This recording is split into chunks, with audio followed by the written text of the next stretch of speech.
Bismillahirrahmanirrahim. Assalamualaikum warahmatullahi wabarakatuh. Selamat malam, teman-teman.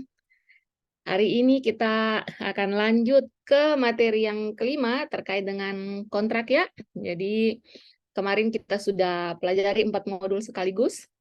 Ada modul 1 terkait dengan manajemen rantai pasok, kemudian ada modul kedua, kemarin kita sudah belajar bagaimana gambaran umum terkait pengadaan barang jasa pemerintah untuk dasar-dasarnya. Kemudian di materi ketiga, kita sudah masuk ke teknis ya, teknis perencanaan pengadaan, dan di materi keempat kemarin kita belajar tentang bagaimana cara melakukan pemilihan penyedia.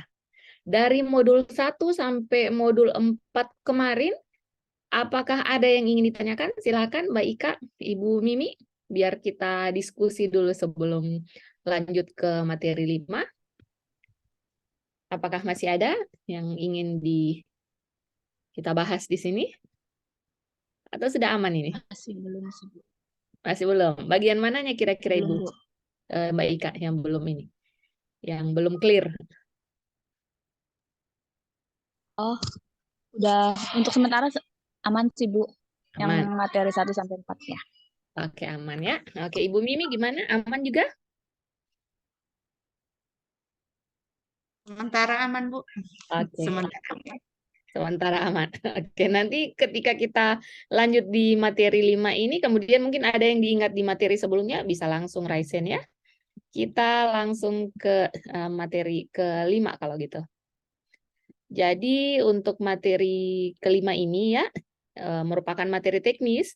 Sejak materi ketiga kemarin ini sudah teknis ya, yang mana untuk soal-soal ujian terkait materi 3 sampai materi 6 itu biasanya soal-soal terkait identifikasi, kemudian bagaimana cara kita melakukan, bagaimana kita bisa menjelaskan ya, bagaimana kita menganalisa, bagaimana kita melakukan simulasi untuk soal-soal tersebut.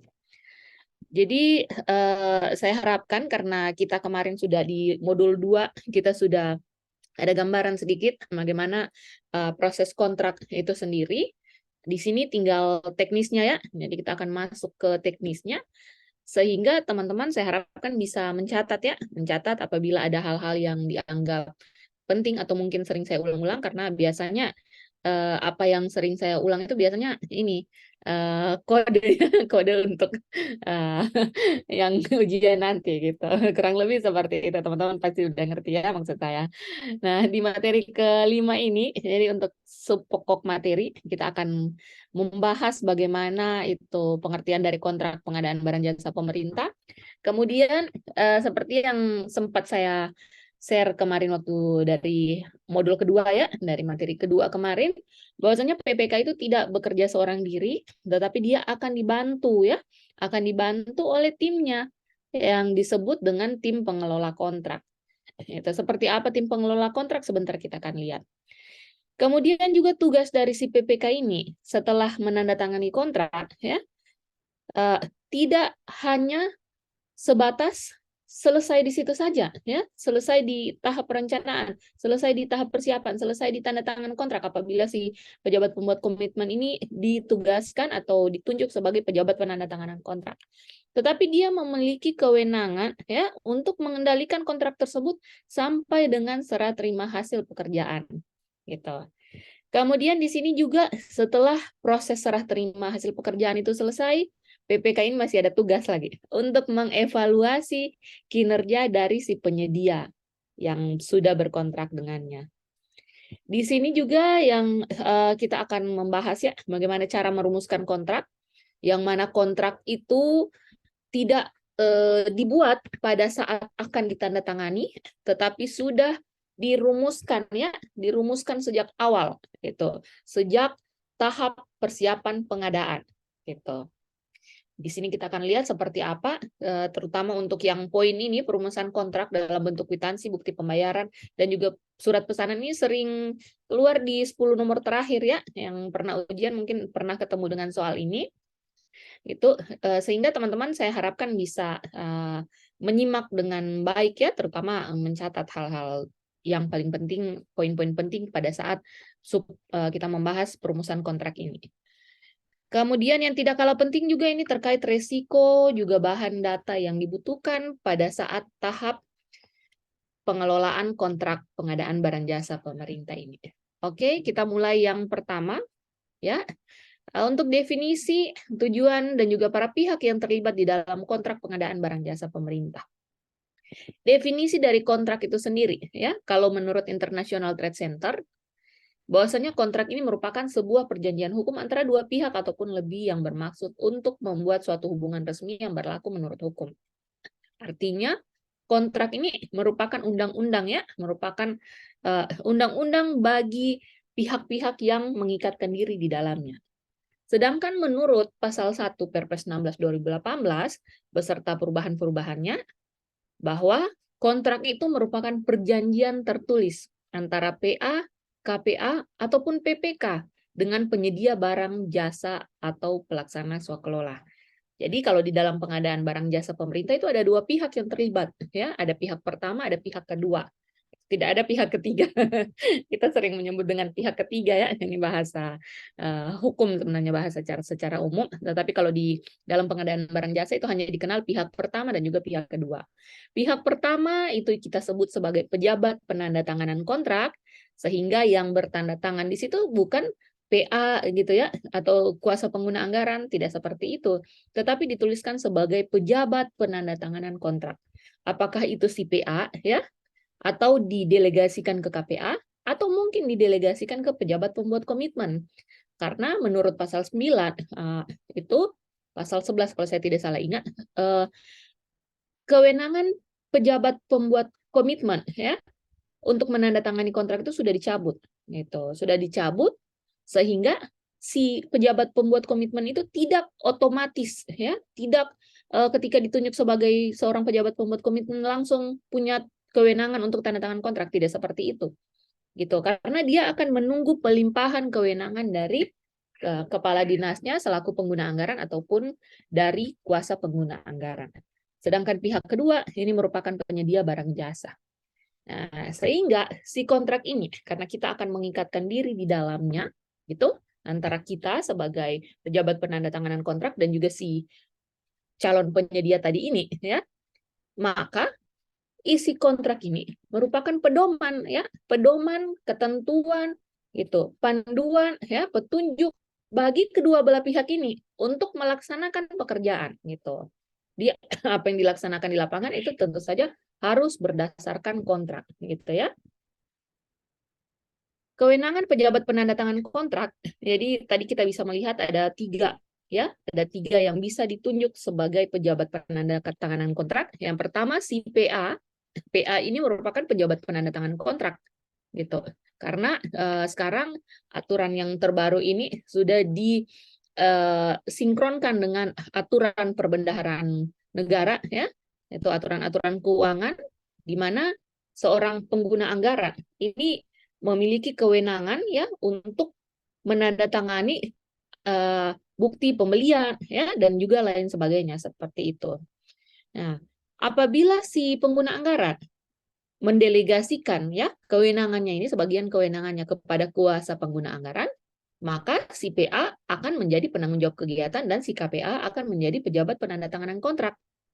Gitu. Apabila si KPA ini mempersiapkan proses pengadaan barang jasa tanpa ada pejabat pembuat komitmen.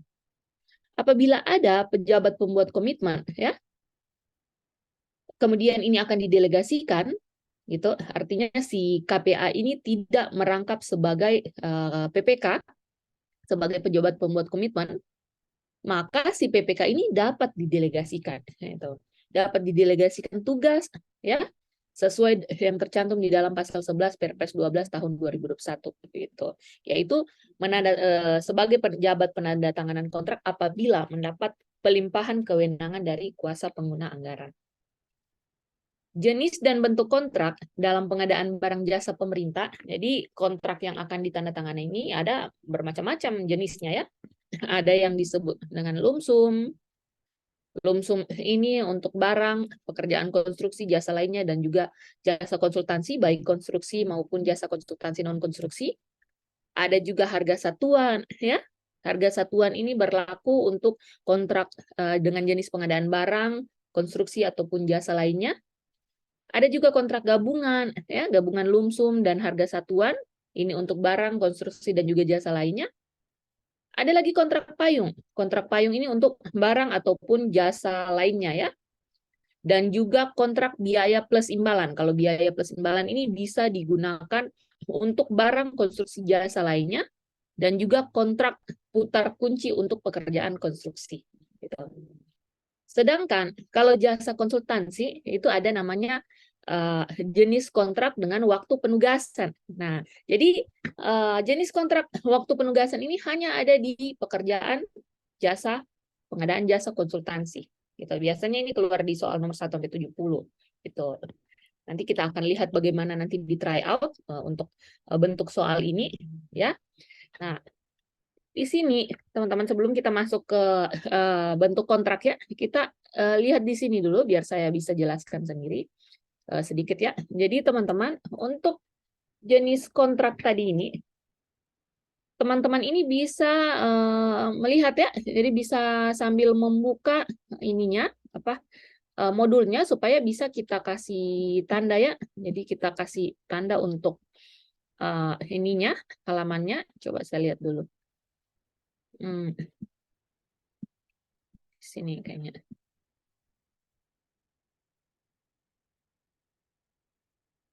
Oh, bentar. Ini kita lihat dulu ya. Nah, jadi di modul tolong dikasih tanda ya, mulai halaman 20 ya. Dari sini. Dari halaman 19. Halaman 19 nanti bisa dikasih tanda ini ya. Bisa di-highlight supaya teman-teman nanti kalau ujian ya, kemudian ada soal yang keluar seperti yang saya sampaikan tadi, ditanyakan waktu penugasan, kok jenis kontrak yang hanya ada di jasa konsultansi. Itu biasanya kita lupa kan? Nah, teman-teman bisa langsung membuka halaman 19. Tentu saja setelah dikasih highlight seperti ini, jangan lupa ditempelkan sticky note ya. Dituliskan jenis kontrak. Gitu. Nah, kemudian yang paling penting ini ya, penjelasannya. Nah, penjelasannya ini ada di halaman 20 dan seterusnya. Nah, itu. Supaya teman-teman paham, saya jelaskan sedikit ya, nanti kita bisa diskusi juga di sini. Yang pertama, ini untuk kontrak lumsum. Nah, kontrak lumsum, tadi kita lihat ya, ini kontrak lumsum ini untuk barang, konstruksi, jasa lainnya, dan juga jasa konsultansi. Jadi semua jenis pengadaan bisa menggunakan kontrak lumsum. Itu. Tapi pengadaan barang yang seperti apa yang bisa menggunakan kontrak lumsum? Atau jasa konsultansi yang seperti apa yang bisa menggunakan kontrak lumsum? Maka kita harus lihat penjelasannya di sini.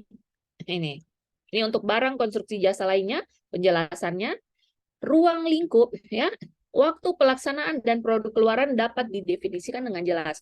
Jadi apabila pengadaan barang, konstruksi ataupun jasa lainnya, ya, kita lihat nanti KAK-nya, kita lihat nanti spesifikasi teknisnya, kemudian kita akan lihat ruang lingkupnya, itu apabila waktu pelaksanaannya ini jelas. Gitu. Misalnya waktu pelaksanaan dilaksanakan selama 90 hari kalender, gitu. Dari tanggal sekian sampai tanggal sekian. Gitu. Waktu pemanfaatan barangnya di tanggal sekian. Dan juga produk atau keluaran ini juga dapat didefinisikan dengan jelas. Gitu. Misalnya pembangunan satu kantor gitu atau rehabilitasi kantor gitu. Kalau memang ini produknya jelas atau outputnya jelas, ini dapat dipilih kontrak lumsum ini. Begitu juga untuk pengadaan barang, misalnya pengadaan laptop, itu kan outputnya jelas kan, 1 unit laptop gitu. Bisa kita pakai ini kontrak lumsumnya. Nah, kemudian kita lihat yang kedua, ketentuannya. Pembayaran. Pembayaran ini dengan harga pasti dan tetap senilai dengan harga yang tercantum dalam kontrak ya. Jadi kalau untuk kontrak lumsum itu ada nilai kontraknya, misalnya nilai kontraknya 100 juta. Nah, maka nilai kontraknya itu sama seperti itu gitu. Beda dengan harga satuan. Misalnya kalau harga satuan kontraknya misalnya 100 juta gitu ya. Kemudian ada terjadi perubahan ruang lingkup ya ketika dalam pelaksanaan pekerjaan, maka itu bisa kita adendum gitu. Nah, maka dari itu kalau waktu harga satuan tadi, jenis kontrak harga satuan ini berbeda dengan yang lumsum. Kalau lumsum ini produk keluarannya dapat didefinisikan dengan jelas, outputnya jelas. Kalau untuk harga satuan itu outputnya itu belum jelas gitu ya. Nanti sebentar kita lihat seperti apa. Kemudian ketentuan yang ketiga, pembayaran dapat dilakukan sekaligus berdasarkan output atau secara bertahap ya, berdasarkan sub output gitu.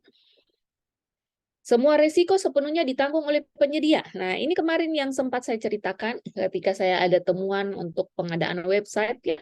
Jadi website pada saat itu jasa konsultansi saya menggunakan kontrak lumsum ya, sehingga yang dinilai seharusnya ini output atau sub output. Output dari pekerjaan website itu, pembuatan website tentu saja jadinya sebuah website gitu kan. Nah, jadi kami membayarkan sesuai dengan output yang ada gitu. Tidak lagi dirinci untuk RAB-nya, misalnya kalau harga satuan itu untuk HPS-nya dia kan dirinci, misalnya pembuatan website itu rinciannya ada sewa server misalnya, bayar hosting gitu ya, kemudian tenaga ahlinya itu terurai seperti itu kalau kontrak harga satuan HPS-nya. Tapi kalau kontrak lumsum itu tidak diurai gitu karena outputnya sudah jelas. Jadi HPS-nya itu langsung satu paket website gitu. Nah, jadi dalam pekerjaan pembuatan satu paket website itu ya, satu buah website gitu, apakah nanti si penyedia ini mau memakai hosting atau mungkin menyewa server ya atau bagaimanapun prosesnya itu kita tidak mau tahu gitu. Bukan urusan kita sebenarnya sebagai PPK. Karena yang kita tahu outputnya gitu. Outputnya jadi. Nah, itu kontrak lumsum. Sehingga kalau untuk pekerjaan jasa konsultansi, misalnya yang website tadi ataupun yang konstruksi, itu kita tidak perlu meminta si penyedia ini untuk mengisi absen setiap hari gitu. Misalnya hari pertama ini kerja, karena tenaga ahlinya misalnya dibayarkan dalam waktu 60 hari, biasanya seperti itu kalau kontrak harga satuan. Tenaga ahlinya misalnya yang programmernya, kalau website-nya ada programmer, kemudian ada apa IT-nya gitu ya. Nah, yang programmer ini mungkin bekerja selama 45 hari gitu. Sedangkan yang IT-nya ini mungkin bekerja misalnya selama 15 hari seperti itu. Nah, jadi nanti kita membayar mereka berdasarkan jumlah hari kerjanya. Misalnya, ternyata ketika pelaksanaan pekerjaan itu si programmer yang di HPS kita itu dia bekerja selama 45 hari, ternyata dia bisa menyelesaikan website tersebut dalam waktu 15 hari misalnya.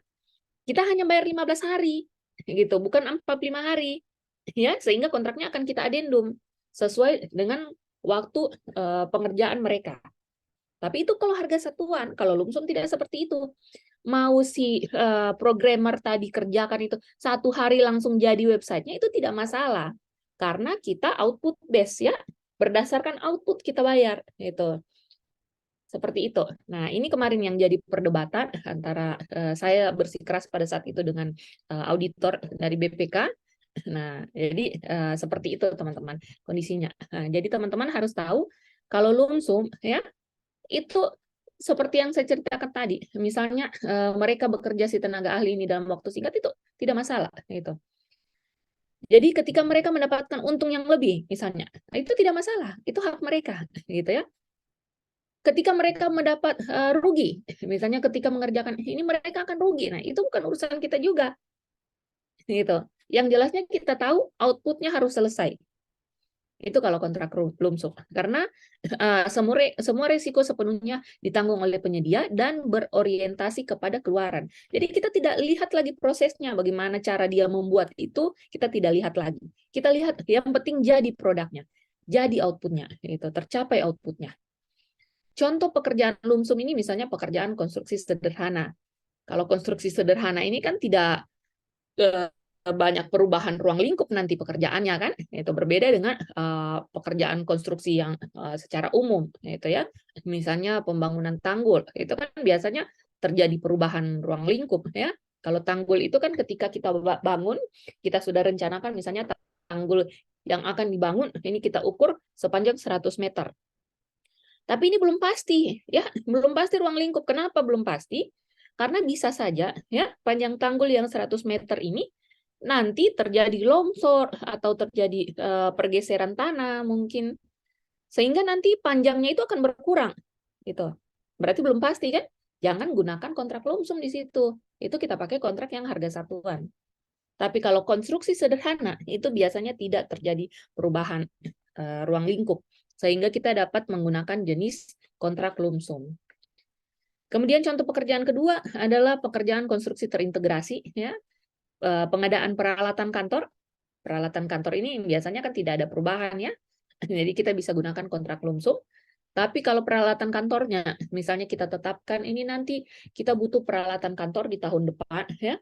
Tetapi belum jelas ini, biasanya kalau ATK, itu ATK ini belum jelas, kita tetapkan kita butuh kertas, itu. Tapi ternyata volumenya belum jelas. Bisa jadi kita butuh 100 rim, tapi bisa jadi kita hanya butuh 50 rim. Itu belum jelas ruang lingkupnya. Jadi jangan memilih jenis kontrak lumsum kalau untuk kondisinya seperti itu. Gitu. Pilihlah harga satuan. Berikutnya adalah pengadaan komputer atau laptop. Nah, untuk komputer, kalau komputer atau laptop itu 1 unit, ini kita bisa gunakan kontrak lumsum. Tapi kalau komputernya ini banyak, misalnya kita ada pengadaan 100 unit komputer untuk digunakan dalam seleksi CPNS, misalnya untuk ujian CPNS. 100 unit laptop. 100 unit, ini speknya harus sama, gitu. Artinya kita bisa menggunakan kontrak lumsum, ya. Tapi kalau kita pakai kontrak lumsum, maka kita bayar itu berdasarkan output atau sub output, ya. Misalnya outputnya ini 100 unit laptop itu kita bayar. Nah, tapi kalau misalnya yang datang misalnya hanya ada 40 misalnya untuk spek itu, sedangkan yang lain itu 60-nya itu spek yang berbeda. Nah, itu kita tidak bisa bayar kalau kontrak lumsum. Makanya kita harus hati-hati dalam memilih jenis kontrak ini, teman-teman. Karena berhubungan dengan pembayaran, ya. Contoh berikutnya adalah pengadaan benih. Ini bisa kita gunakan jenis kontrak lumsum ataupun sewa gedung. Sewa gedung ini bisa kita gunakan kontrak lumsum. Kalau kontrak harga satuan, ini apabila ruang lingkupnya, ya, untuk volume pekerjaan masih bersifat perkiraan pada saat kontrak akan ditandatangani. Nih, contohnya makan minum pasien rumah sakit. Tuh, pasien rumah sakit kan kita tidak bisa tebak kan? Di bulan Januari nanti pasien yang masuk berapa? Bisa saja banyak, bisa saja tidak ada orang sakit, jarang ya. Tetapi bisa saja yang sakit itu mungkin saja sedikit. Itu. Jadi kita tidak bisa menebak angka pastinya untuk volume tersebut. Nah, maka kita bisa gunakan ini jenis kontrak harga satuan. Gitu. Kemudian tidak dapat ditetapkan secara tepat yang disebabkan oleh sifat atau karakteristik, juga kesulitan dan risiko pekerjaan. Jadi kalau kondisinya seperti ini, maka kita bisa memilih kontrak harga satuan. Gitu. Karena volumenya belum pasti, ya. Jangan sampai kita sudah bikin kontrak, misalnya laptop tadi, 100 unit, ya. Gitu. Padahal belum pasti ini kebutuhan kita 100 unit. Gitu ya. Misalnya kita butuh pengadaan komputer untuk CPNS tahun depan, gitu. Sebanyak 1000 komputer misalnya, contoh saja ya, atau 100 komputer. Padahal CPNS yang lulus mungkin tidak sebanyak itu. Nah, ini juga biasanya ada di pengadaan makan minum rapat atau makan minum pelatihan. Biasanya kita undang, ya, peserta itu sebanyak 40 orang, tetapi belum pasti 40 orangnya itu datang. Nah, maka kita bisa gunakan kontrak harga satuan kalau seperti itu. Pembayarannya berdasarkan harga satuan yang tetap untuk masing-masing unsur pekerjaan, dan pembayaran berdasarkan dari pengukuran hasil pekerjaan yang dituangkan dalam MC, gitu, monthly certificate. Jadi artinya apa? Artinya walaupun di kontrak kita, misalnya makan minum tadi, untuk makan minum pasien rumah sakit dalam 1 tahun, kita perkirakan akan ada 10.000 pasien, misalnya. Tetapi setelah pelaksanaan, ternyata dalam jangka waktu 1 tahun itu pasiennya hanya 500 orang, misalnya. maka kontraknya akan diadendum. Dari jumlah volume yang 10.000 itu diadendum menjadi 500 dan yang dibayar 500, berarti ada sisa anggaran nanti. Gitu. Total pembayaran tergantung kepada volume dari hasil pekerjaan seperti yang saya jelaskan tadi. Contohnya ini seperti pembangunan gedung atau infrastruktur, biasa menggunakan harga satuan ya, walaupun ada di beberapa bagian lumsumnya. Kalau memang terjadi seperti itu, kita bisa gunakan kontrak gabungan. Kemudian pengadaan obat-obatan, karena pengadaan obat-obatan ini biasanya tergantung jumlah pasien ya, seperti itu. Nah, ini bisa kita gunakan juga kontrak harga satuan ataupun pengadaan jasa boga pasien di rumah sakit.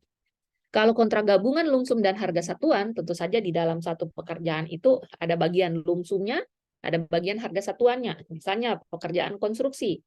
Pekerjaan konstruksi itu biasanya ada pembongkaran, itu kita dalam LS gitu ya, dalam lumsum. Kemudian ada juga pekerjaan misalnya ketiga konstruksi, mungkin dalam LS juga itu. Ataupun mungkin pemasangan listriknya itu dalam satu paket. Nah, itu lumsum. Tetapi ada bagian-bagian yang dalam harga satuan, misalnya untuk pembuatan misalnya pondasi dalam meter kubik, itu satuan, gitu, harga satuan. Berarti ada dua kan, ada lumsum, ada harga satuan. Maka kita gunakan jenis kontrak gabungan. Kalau jenis kontrak putar kunci, putar kunci ini merupakan perjanjian mengenai pembangunan suatu proyek dalam hal penyedia setuju untuk membangun proyek tersebut secara lengkap sampai selesai, termasuk pemasangannya ya. Pemasangan semua perlengkapan sehingga proyek tersebut siap dioperasikan atau dihuni. Gitu. Jadi kita bikin kontrak putar kunci apabila kondisinya seperti ini, sehingga setelah selesai ya baru kita hitung kembali berapa ini biayanya. Gitu. Biasanya seperti itu. Saya juga belum pernah menggunakan untuk jenis kontrak putar kunci ini, jadi saya tidak terlalu expert kalau untuk menjelaskannya itu, karena belum berdasarkan pengalamannya beda dengan harga satuan dan lumsum tadi. Kemudian yang berikutnya adalah kontrak payung. Kontrak, ada yang ingin bertanya? Ya, gimana? Oke, saya lanjut ya. Jadi untuk kontrak payung ini ruang lingkup ya, digunakan dalam hal pekerjaan yang akan dilaksanakan secara berulang gitu, atau pekerjaan rutin ya, dengan spesifikasi yang pasti. Namun volume dan waktu pesanan ini belum dapat ditentukan pada saat kontrak ditandatangani. Ini contohnya pengadaan ATK. Jadi ATK ini merupakan pekerjaan rutin ya, pengadaan rutin setiap tahun ya, berulang terus ada gitu. Spesifikasinya juga pasti ya, yang digunakan ada pulpen, ballpoint, ada kertas gitu dan lain sebagainya. Tetapi biasanya volume ini belum ditahu secara pasti, maka biasanya kita gunakan kontrak payung. Kontrak payung ini biasa digunakan untuk konsolidasi pengadaan. Misalnya kita di UKPBJ, itu saya di UKPBJ. Kemudian di Kabupaten Poso misalnya ada 40 instansi. 40 instansi ini semuanya pasti mengelola yang namanya ATK gitu. Nah, maka kami dari UKPBJ akan melakukan konsolidasi pengadaan. Jadi semua paket-paket ATK itu kita akan satukan. Kita satukan sehingga jumlahnya nanti akan misalnya yang masing-masing tadi itu ada yang 1 juta, ada yang 10 juta, ada yang 20 juta. Itu ketika kita gabungan mungkin kita gabungkan mungkin saja menjadi 1 miliar misalnya nilai anggarannya. Nah, itu yang akan kita tender ya. Kita tender, kita lakukan konsolidasi, kita tender 1 miliar, kemudian kita tetapkan siapa pemenangnya. Pemenangnya nanti akan berkontrak payung dengan kepala daerah. Nah, kemudian si 40 OPD ini nanti akan membeli ke si pemenang ini itu berdasarkan kebutuhan mereka. Tetapi untuk itemnya ya, untuk barang-barangnya itu sudah kita sepakati di awal pada saat tender. Ini nanti yang akan dia sediakan. Ini misalnya si ballpoint dan lain sebagainya. Kontrak payung ini bisa kita lihat di katalog. Itu penyedia katalog. Itu penyedia katalog ketika akan masuk ke dalam katalog elektronik, ini mereka berkontrak payung dengan kepala LKPP. Sehingga mereka itu harus menyediakan apa produk-produk yang tayang di katalognya gitu. Jadi kalau kita pesan ke mereka ya sesuai jumlah volume yang kita butuhkan, kemudian ketika mereka tidak bisa menyediakan, berarti mereka sudah one prestasi di situ ya. mereka tidak melaksanakan kontrak ya, kontrak payung yang telah mereka sepakati bersama LKPP. Karena mereka wajib itu menyediakan barang tersebut, produk tersebut sepanjang masa kontrak. Misalnya mereka dikontrak dalam 3 tahun. Dalam 3 tahun itu laptop yang mereka tayangkan itu harus ada barangnya, gitu. Tidak boleh kosong. Nah, dan kita belum tahu gitu. Kita belum tahu berapa volume yang harus mereka sediakan karena untuk kontrak payung ini tidak diikat volumenya, itu hanya diikat barangnya, ya, item-itemnya saja, produk-produknya saja. Tetapi untuk volume dan juga waktu pesanan itu nanti tergantung dari KLPD yang akan membeli produk tersebut. Itu yang disebut dengan kontrak payung. Nih, contohnya ada banyak, jadi teman-teman nanti bisa melakukan konsolidasi ini, karena konsolidasi tidak hanya dilakukan oleh UKPBJ, tetapi bisa dilakukan oleh PPK. Misalnya PPK di instansi, seperti saya, mungkin PPK di Dinas Koperasi UMKM dan Perdagangan Kabupaten Poso, itu ada 3 bidangnya, ada bidang A, bidang B, bidang C, masing-masing bidang mengelola ATK, itu bisa saya satukan untuk saya konsolidasi, gitu. Kemudian ada kontrak biaya plus imbalan ya. Namanya biaya plus imbalan ini berarti dikerjakan dulu ya, dikerjakan dulu baru akan dihitung. Dihitung berapa total biaya, berapa imbalannya yang akan diberikan, seperti itu. Ini untuk penanganan keadaan darurat ya, dengan nilai kontrak merupakan perhitungan dari biaya aktual ditambah dengan presentasi tetap atas biaya aktual tersebut atau imbalan dengan jumlah yang tetap. Ini contohnya kemarin ketika ada pelaksanaan vaksinasi COVID-19, jadi karena tidak ditahu ini berapa yang akan divaksin, ya, nah, maka dipakai ini kontrak biaya plus imbalan. Jadi setiap orang atau pasien yang disuntik baru mereka dikasih imbalan berapa, gitu. Ini bisa digunakan. Kemudian untuk jasa konsultansi, ini ada kontrak lumsum. Kontrak lumsum ini sama seperti yang saya jelaskan tadi. Kemudian ada kontrak waktu penugasan. Nah, kalau di jasa konsultansi, ini sudah tidak ada lagi kontrak harga satuan sekarang. Itu sudah diganti dengan waktu penugasan. Sehingga waktu penugasan ini bisa kita gunakan biasanya untuk jasa konsultansi konstruksi pengawas biasanya. Karena pengawasan ini kan kita belum tahu berapa lama mereka akan mengawas. Kenapa kita belum tahu? Karena pekerjaan konstruksi itu bisa saja cepat selesai, bisa saja terjadi keterlambatan, ya. Sedangkan si konsultan pengawas ini akan mengawasi sampai selesai gitu. Apakah selesai dalam waktu cepat atau selesai dalam waktu yang lebih lama? Maka dia diberi penugasan, gitu. Jadi waktu penugasan ini apabila ruang lingkupnya belum dapat didefinisikan dengan jelas dan juga mungkin berubah secara substansial dari sisi ruang lingkup pekerjaannya. Waktu pelaksanaan juga belum dapat ditetapkan, ya. Nilai akhir kontrak tergantung dengan lama waktu penugasan. Jadi walaupun mereka ditugaskan misalnya konsultan pengawas konstruksi ditugaskan dalam waktu 90 hari kalender, ternyata pekerjaan konstruksinya terjadi keterlambatan menjadi 120 hari kalender. Nah, maka kita beri penugasan yang baru lagi ke mereka. Kita adendum kontraknya seperti itu. Untuk lainnya ini bisa dibaca ya contoh-contohnya. Kontrak payung juga sama seperti itu. Oke, sebelum kita lanjut, mungkin ada yang ingin bertanya di sini. Biar kita bahas dulu. Oh, sudah rame rupanya sini. Mas Wandi sudah bergabung. Ini kelas ini sepertinya yang lain sibuk sekali ya. Jarang sekali masuk di Zoom. Sepertinya jarang menyimak juga di grup. Atau mungkin karena lagi persiapan mau ujian. Kemarinnya ada Mas Bintang, ada juga Mbak siapa kemarin tuh? Mbak Reski kalau nggak salah. Kalau Mas Feski ini jarang masuk ini mungkin karena Polri jadi agak malu-malu masuk sendiri. Gimana teman-teman untuk materinya? Ada pertanyaan? Ya, Bu. Ya, Ibu Mimi silakan. Ya, ini kan saya ada RKKL-nya kita yang revisi terakhir. Mungkin biar bisa langsung dikasih contoh yang mana ini sebagai lumsum harga Oh, satuan. boleh. Bisa ya, Bu ya? Saya Ibu share ya, Bu Mimi ya. mau share screen? Oke. Boleh, Pak. Mbak Ica bisa ini ya Ibu Mimi dikasih jadi host. Jadikan host ya. Maksudnya biar langsung contohnya, Bu. Oh, ini bisa Oh, ya, masuk di jadikan sini. host. Bisa share screen, silakan.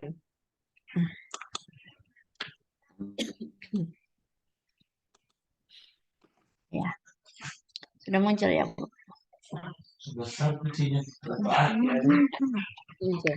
Iya ini, Bu. Misalnya ini ya. Yang ini untuk media KIE, untuk WBK ini dia kan sudah outputnya ini jelas buah. Ini berarti ini yang harga satuan ya. Ya. Nah, Kalau menurut Mas Wandi dan Mbak Ika, ini lebih tepat menggunakan apa ini? Nah, sekalian kita praktek ini luar iya. biasa ini. Jadi gimana Mbak Ika? Kalau untuk media KIE ini, apa kartu identitas apa Eh, KIE untuk yang ini Bu, apa? singkatan dari Eh, apa? Kartu identitas apa? eh, apa? Bukan, ini media promosi. Ulangi pertanyaannya, Bu. Hmm. Gimana? Apa? Saya lupa juga. Untuk maksudnya Bu, untuk kegiatan WBK-nya kita ini Bu, ini kayak spanduk, kayak apa ya? Oh, Kayak ini. pembuatan leaflet. Oh iya, iya. Media Nah, KIE ini di bawah ya keterangannya. Ada spanduk, ada media iya promosi, ya. ada poster gitu ya. Nah, Iya. bagaimana ini Mbak Ika dan Mas Wandi? Lebih tepat pakai yang mana kira-kira? Kalau spanduk ini dalam buah, kita lebih cocok pakai lumsum atau harga satuan kira-kira? Kontrak lumsum lah, Bu. Enggak. Lumsum. Nah, lumsum. Pertimbangannya kenapa kalau pakai ke lumsum? Karena udah nilainya udah jelas, Bu. Enggak. Jelas ya? Iya, betul sekali. Jadi ini outputnya jelas ya. Outputnya Iya, ini outputnya jelas. spanduk, kemudian jumlahnya ini juga sudah jelas ya yang akan digunakan. Gitu. Kok putus-putus, Bu? Putus-putus ya? Oh, ya. Kalau suara Mas Wandi jelas di sini. Kalau Mbak Ika gimana? Yang mana lagi Bu Mimi mau ditanyakan selain ini? Oke. Jadi tadi lumsum, kemudian Ini yang lumsum, selanjutnya ini untuk kantor berhias. kantor berhias. Ini oh Ah, jasa lainnya ya, jasa pembuatan taman. Nah, ya, ini. Gimana ini kalau Mbak Ika? Menurut Mbak Ika mana yang paling tepat ini? Itu Lumsum, meter ada satuan ya. harga satuan ya?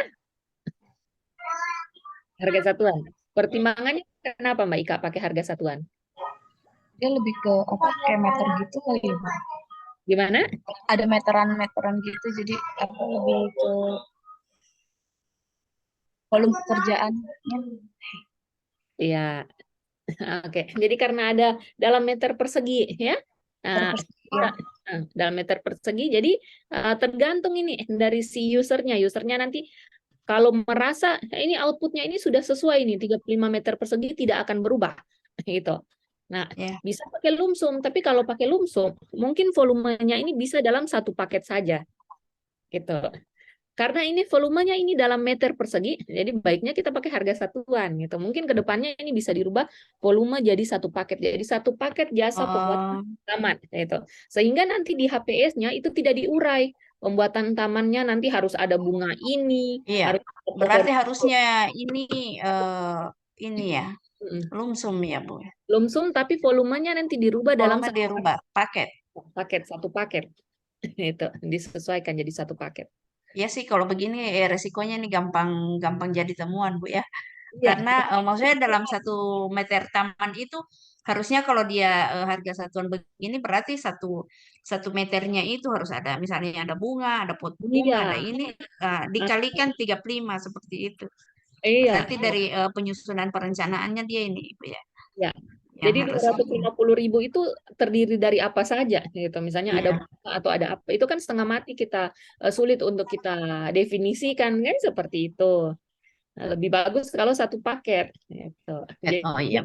tergantung usernya. Kalau mau pakai lumsum seperti itu, tapi kalau dalam kondisi ini misalnya sudah diuraikan dalam meter persegi, tetapi merasa mungkin meter persegi ini bisa kita tentukan seperti apa ruang lingkupnya, silakan ini harga satuan seperti itu. Kalau yang Mas Wandi ada tanggapan? Silakan. Enggak sih, Bu. Cuma karena masih apa aja, Bu, bingung. Oh, masih bingung ya Bingungnya jadi tuh Jenis kontraknya Bu. Cuma memang biasanya pakai biar lebih mudah sih Bu. Yang biasa kayak lumsum sih Bu. Betul. Karena dia ada gelondongan apa namanya, ada nilainya udah per Iya. paket ya Bu. Betul. Jadi karena memang kalau untuk pekerjaan begini ini kan resikonya tinggi ya. Resikonya tinggi biasanya ditanya gitu. Kalau dalam meter persegi mana itu buktinya? Itu pengukurannya. Iya sih. Itu biasanya mana buktinya pohon-pohon yang ditanam seperti itu. Berarti si penyedia harus membeli ya, ada bukti bahwasanya ini saya sudah beli ini pohon A atau tanaman B seperti itu. Tapi kalau paket ya entah bagaimana nanti jadinya di Iya. lapangan, mau dia tanam Entah itu jadi mungkin jadi paping atau iya, jadi betul. tanah atau jadi Heeh, apa. Oh ya. seperti itu. Ya, Itu kami juga biasanya seperti itu Bu. Kan misalnya ada kekurangan misalnya volume bangunan gitu kan. mm, Jadi untuk menambah kekurangan volume itu ditambahkan contohnya di terasnya gitu Bu. Jadi itu mensiasatinya biar jangan jadi temuan ya seperti Ya. itu Bu. di CCO ya. Ya. Seperti itu. Nah, jadi seperti itu ya Ibu Mimi, ini luar biasa Oh, yang saran dari Mbak juga Mas Wandi ini. ya Bu. Mungkin masih ada lagi yang perencanaan itu ya Bu. Jasa konsultasi bagian mana ini? Nah, ini sudah kita lihat ini anggarannya. Rahasia Bu, tapi demi belajar Bu, biar kita paham. Betul. Oh, kalau Nah, ini ada laptop, printer. ini harga Ini. satuan ini Be. Kalau ini karena dia sudah pecah-pecah seperti Iya. ini bisa Outputnya jelas. kita harga satuan juga, ya, tuh bisa keduanya. Tetapi kalau menggunakan lumsum ini harus jelas, memang laptop 4 unit ini ada spesifikasinya gitu. Jangan nanti iya, Bu. berubah lagi ya 4 unit, kemudian yang ada hanya 3 unit. Nah, itu tidak seperti itu kalau lumsum. Bu, kalau ini yang mengenai mikrotik ini, Mikrotik ini eh betul ya. iya, jaringan internet. Nah, ini yang kabel ya mikrotik ini ya. Iya, yang pemasangan Telkom Solution itu yang jaringan internet yang di satu titik begitu, tapi ini sudah mencakup wilkernya kita sampai ke Bungku, Kolonedale, Banggai, seperti itu Berarti Bu. mikrotik ini dalam bentuk kabel atau jaringan? Jaringan. Oh, jaringan. Kalau jaringan, apakah di 6 unit ini 6 titik ya? Iya, 6 titik. 6 titik ini memang sudah jelas harus dipasang semua? Iya. Nah, berarti bisa pakai lumsum gitu. Tapi Oh, kalau memang ternyata mikrotik ini misalnya kabel ya, kalau misalnya seperti itu. Kalau kabel itu tergantung pemakaian ya. Jadi berdasarkan pengukuran berarti sebaiknya pakai harga satuan. oh iya. Kalau ini jaringan Bu. Jaringan berarti bisa pakai lumsum. Oke. Oh, iya. Terima kasih Bu. Boleh saya stop sharing. Oke. Iya. Jadi saya lihat sudah ini ya, sudah mulai ada gambaran sedikit. Kalau gitu kita lanjut materinya. Oke. Ini admin bisa kembalikan ke saya ini hostnya supaya saya bisa share screen. Oke, lanjut lagi kita. Untuk sekarang kita masuk di bentuk kontrak. Nah, bentuk kontrak ini yang keluar di soal ujian ya, Mas Wandi? Untuk bentuk kontrak gimana? Di 10 soal terakhir? Iya betul Bu, ini keluar satu Bu. Satu ya? Biasanya Iya 3. yang ini Bu, yang ini Kan sih. 50 juta bentuk kwitansi sama Nah, bentuk kwitansinya gitu Bu. Kalau yang bentuk kwitansinya ini 10 terakhir Bu. 10 terakhir keluar. Satu nomor aja ya? Enggak, 3 nomor itu 3 sekalian Bu. nomor. 3 nomor. Iya, sering 3 nomor yang keluar ini. Nah, jadi teman-teman harus paham dulu ya. Nah, jadi harus paham bahwasanya bentuk kontrak ini ada namanya bukti pembelian atau bukti pembayaran. Namanya bukti pembelian berarti kita beli dulu ya. Kita beli baru kita bayar gitu. Jadi contohnya ini barang ya.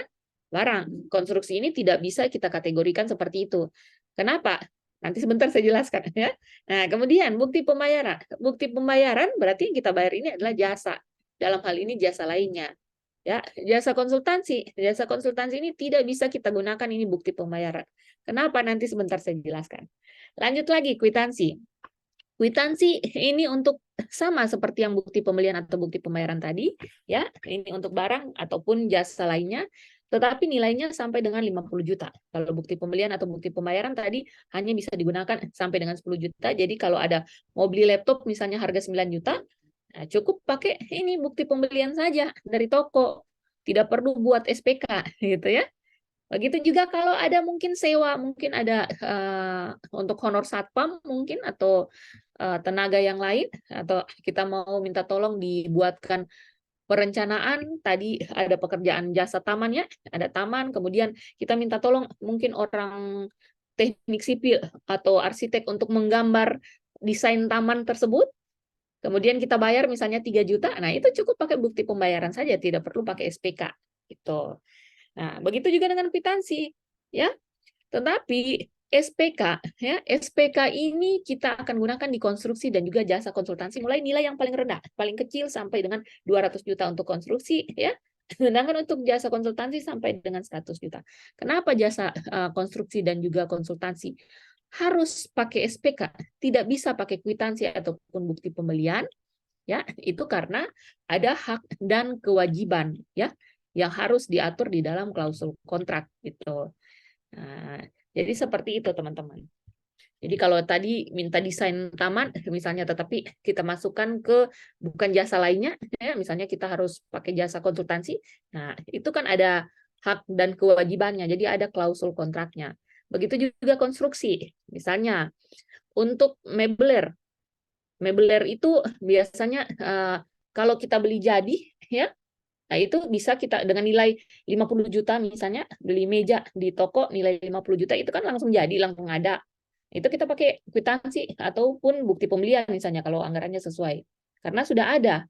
Tetapi ketika meja itu harus dibuat dulu, ya, kita harus inden dulu, berarti kita harus mengikatkan diri di dalam suatu perjanjian kan, itu.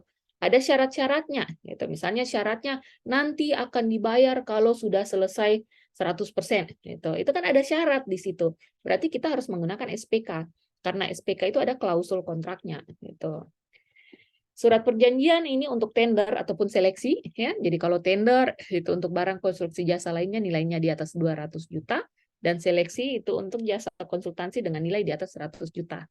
Dan untuk pembelian ya secara online atau yang kita kenal sebagai e-purchasing, pembelian melalui e-katalog ataupun toko daring, itu dapat menggunakan surat pesanan. Nah, tetapi seperti apa ini? Semua ini, ya, bukti pembelian, kwitansi, SPK, dan lain-lain ini. Nanti sebentar kita akan lihat syarat minimalnya, karena dari materi terakhir nanti ini akan menjadi bekal buat teman-teman ketika ujian, dan ketemu 10 soal terakhir seperti yang tadi Mas Wandi ceritakan. Gitu.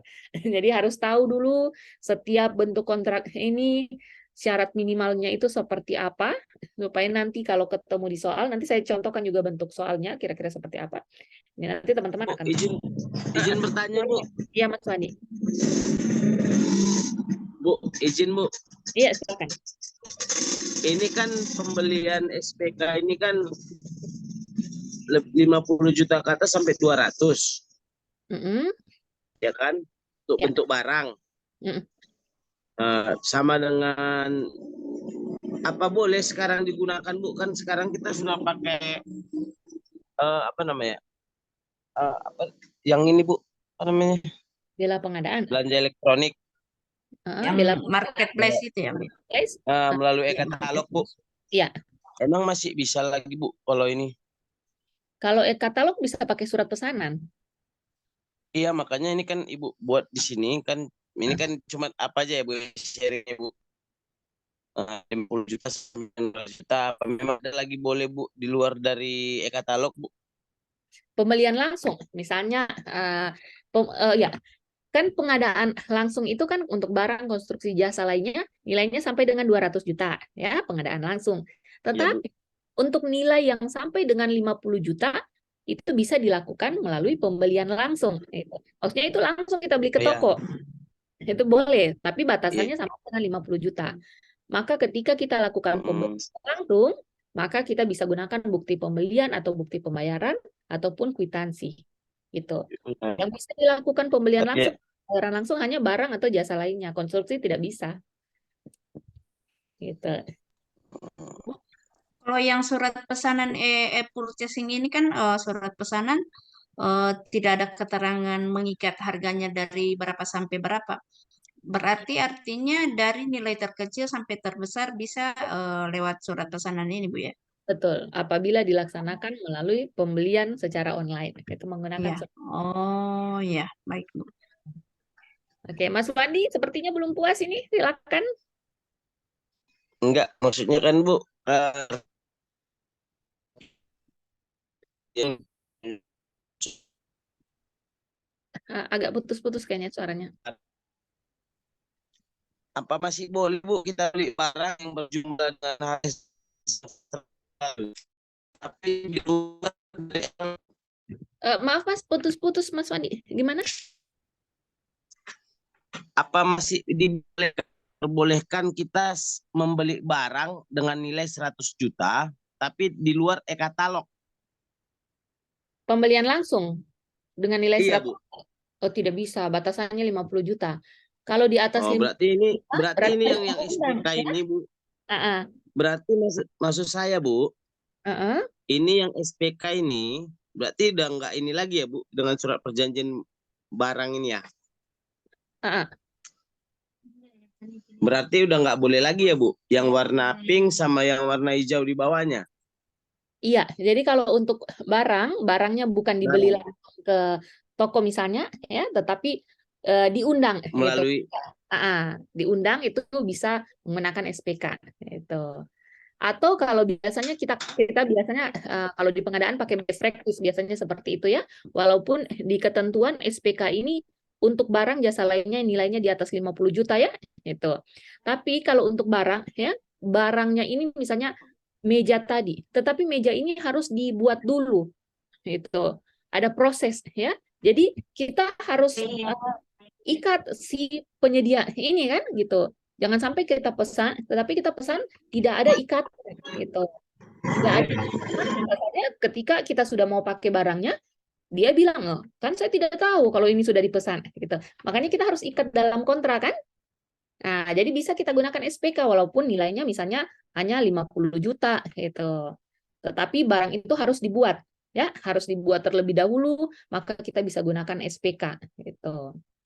Seperti itu Mas Wandi. ada yang barang yang tidak ada di e-katalog lah gitu ya Bu ya, yang bisa kita buat berupa kayak macam tempahan lemari gitu ya Bu ya, tapi yang nggak ada di e-katalog ya. Betul, betul. Ketika dia akan dibuat, maka bisa kita gunakan ini SPK. Itu best practice-nya sih kalau yang kita gunakan sehari-hari biasa seperti itu. Tapi kan lebih baik kalau bentuk barang itu Bu dicari dulu yang ada di e-katalog kan. Betul, betul sekali. Jadi di katalog dulu, kalau tidak ada, baru kita cari. Oke, siap Bu. Terima kasih Bu. Ada lagi yang ingin bertanya? Silakan. Aman ya? Oke, kalau aman kita lanjut dulu. Uang muka, jaminan, garansi, dan juga penyesuaian harga. Nah, jadi ini ya, ini materi yang terbaru sepertinya, tetapi kayak tidak runut. Oke, kita lanjut saja dulu. Jadi ini kita kenalkan dulu ya. Jadi saya kenalkan dulu uang muka, teman-teman. Seharusnya uang muka ini ada di materi yang perumusan kontrak sebenarnya, tetapi tidak apa-apa kita kenalkan sini. Nah, jadi kontrak ya, kontrak tadi, kontrak ini kan dibuat tidak pada saat kontrak itu akan ditandatangani. Tetapi kontrak ini sudah ditetapkan pada tahap persiapan pengadaan. Ini tahap persiapan pengadaan sebelum proses pemilihan penyedia kan. Nah, jadi di tahap persiapan pengadaan, si PPK ini sudah menyusun kontraknya, atau mungkin kontraknya ini disusun oleh tim yang membantunya gitu. Jadi kontrak ini harus ditetapkan sebelum proses pemilihan penyedia. Itulah yang disebut sebagai rancangan kontrak. Di dalam rancangan kontrak itu isinya adalah kesepakatan ya, naskah perjanjian, kemudian ada klausul. Klausul kontrak namanya, ada syarat-syarat umum kontrak atau SSUK, ada syarat-syarat khusus kontrak atau SSKK. Di dalam klausul-klausul kontrak itu ya, di situ ada yang namanya klausul uang muka. Di sini saya kasih contoh supaya tidak bingung. Tapi ini teman-teman kalau sudah tahu langsung bilang saja, sudah Bu, saya sudah paham kalau yang itu. Biar ini ya. Coba di sini.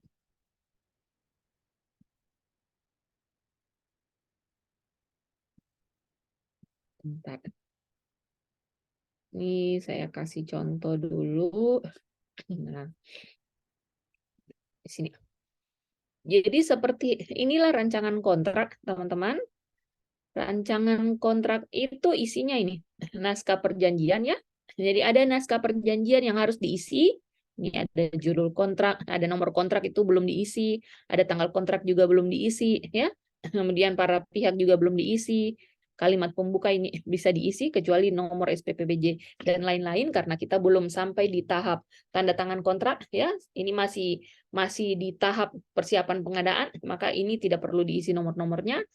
Kemudian latar belakang sini ada ruang lingkup pekerjaan, ini harus diisi gitu.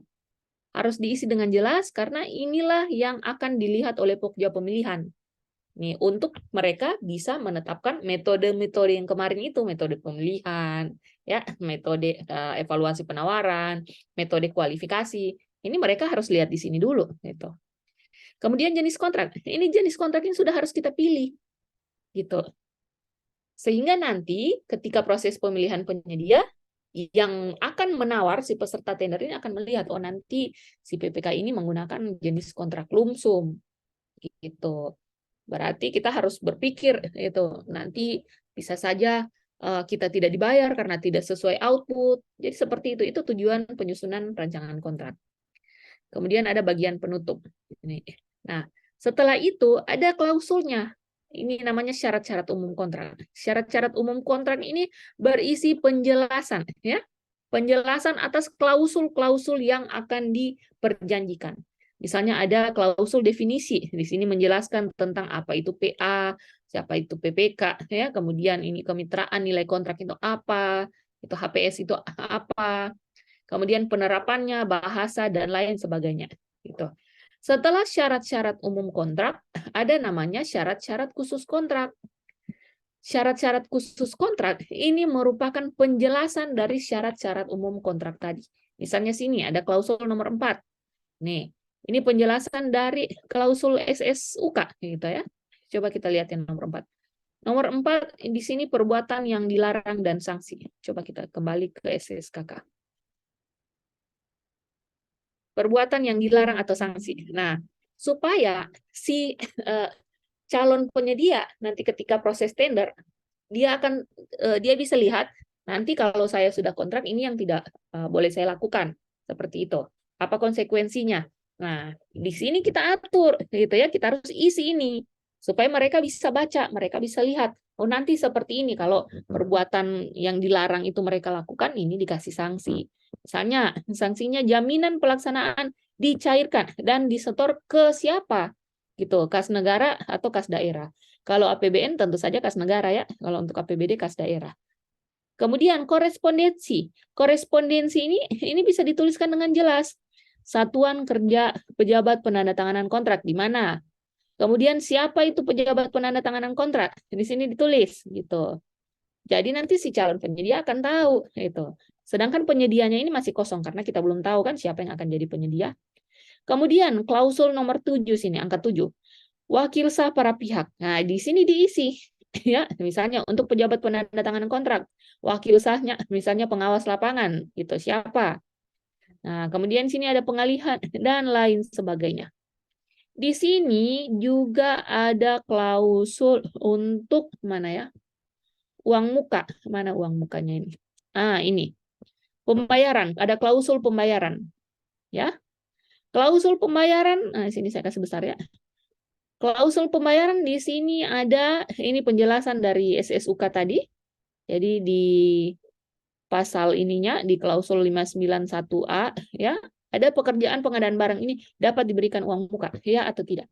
Ini harus diatur, itu harus diisi. Ingat, ini diisi sebelum proses pemilihan penyedia.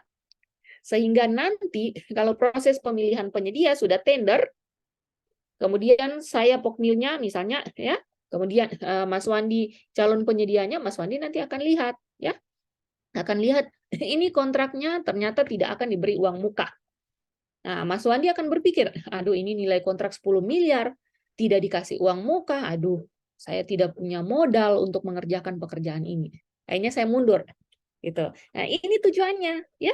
Tujuan kita kenapa harus menyusun rancangan kontrak sebelum proses pemilihan penyedia. Supaya si calon penyedia ini nanti tidak beli kucing dalam karung, ya. Dan tidak terjadi mengurangi sengketa konstruksi nanti, gitu. Jangan sampai sudah mau ini sudah berkontrak baru PPK-nya ketika dimintai uang muka, PPK-nya marah.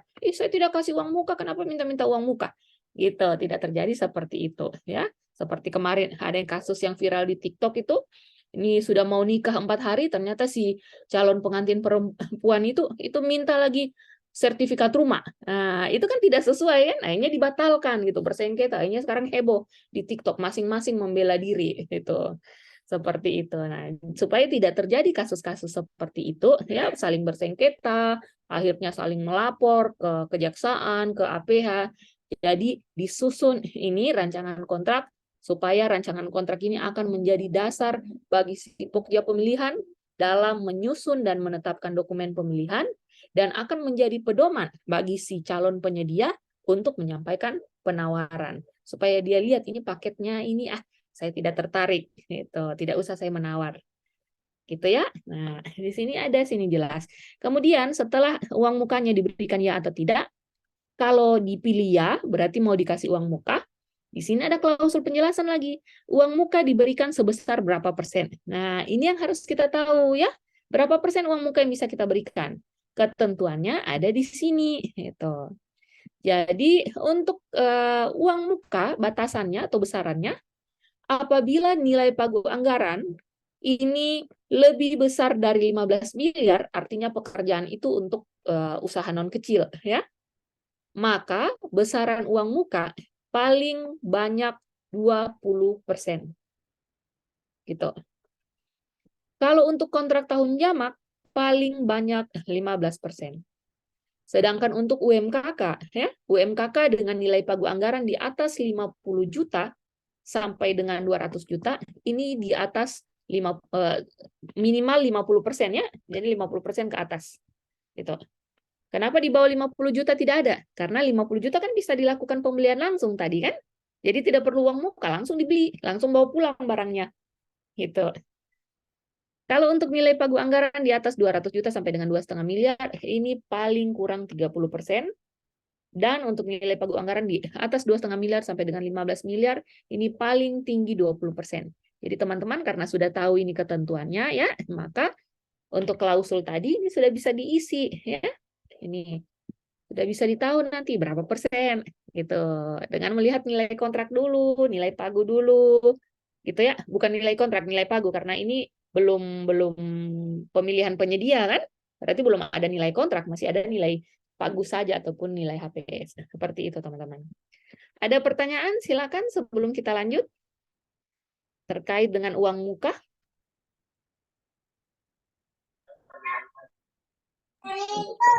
Silakan. Aman?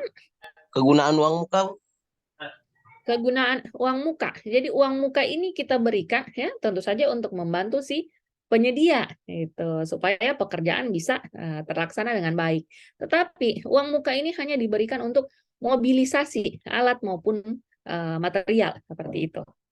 Ataupun mereka mau beli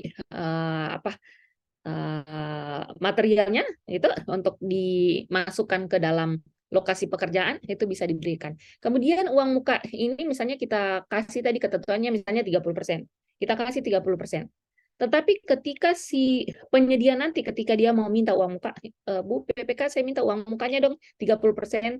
PPK itu tidak serta-merta langsung kasih. Ini uang mukanya 30%. Tetapi PPK harus minta dulu ke penyedia. Mana itu pengusulan pemakaian uang muka itu. Ini uang muka mau dipakai untuk apa? Itu mana rinciannya? Itu rincian pengajuan uang muka. Nah, jadi mereka harus membuat dulu uang muka. Itu ini akan beli ini itu mau untuk pindahkan alat berat misalnya. Gitu. Jadi mereka harus merinci sesuai dengan nilai penawaran mereka. Jadi di DKH-nya itu daftar kuantitas harga ada situ uraiannya penawaran mereka. Jadi yang mana ini yang mau mereka ambil.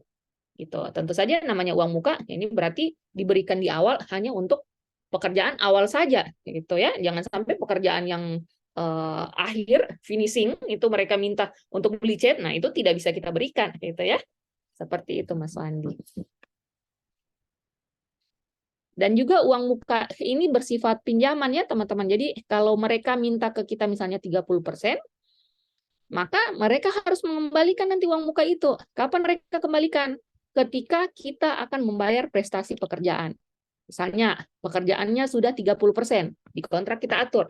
Nih saya bukakan ya supaya jelas. Di sini. Nah ini.